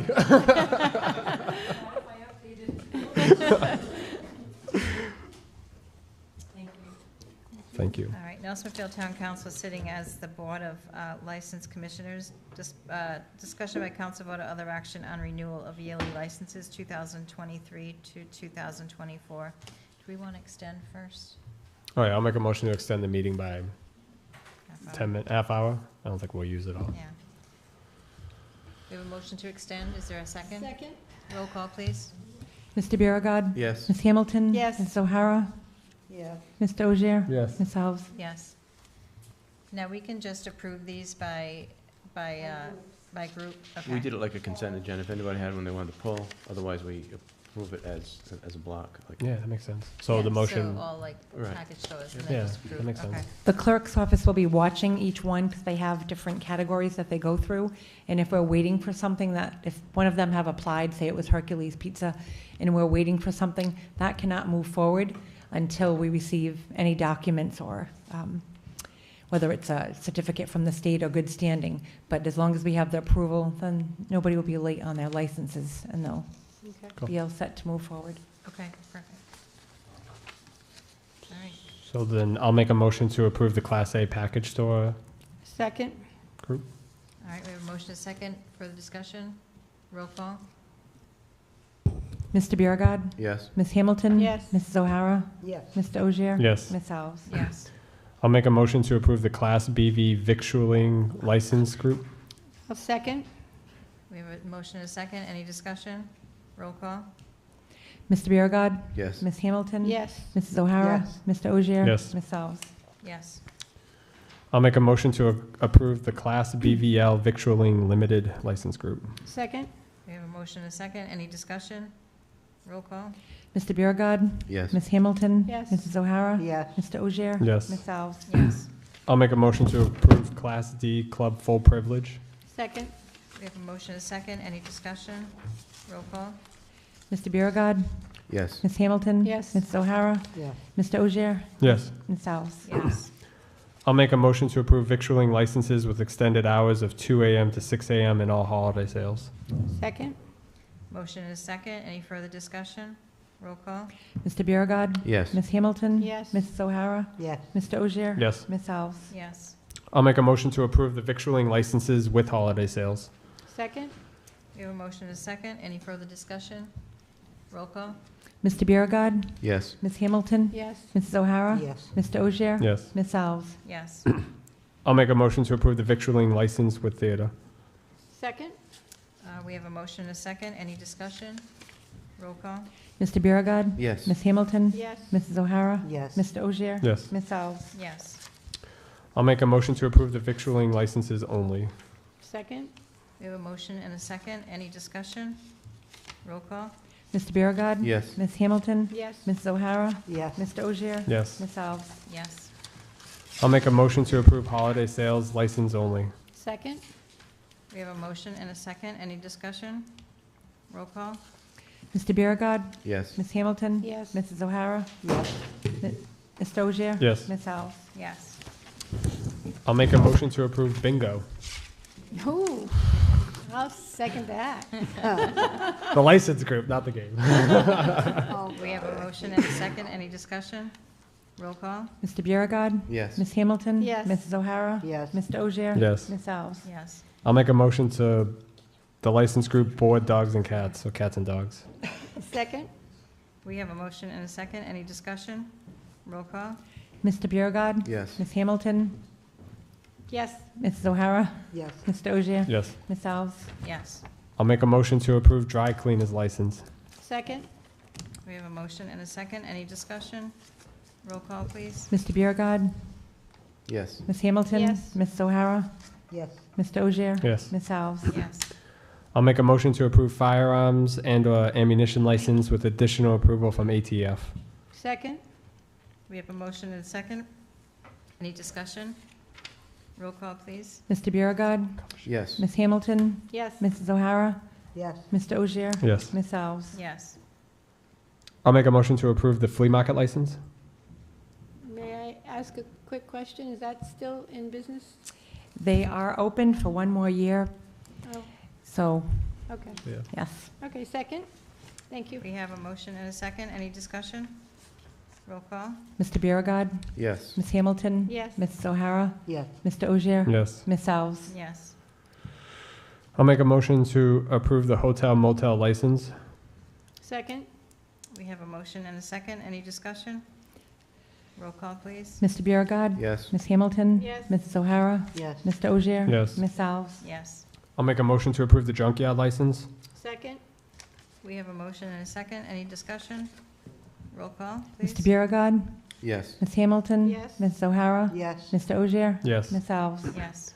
I'll make a motion to approve the mobile food establishment license with additional approval from DOH and State Fire Marshal. Second?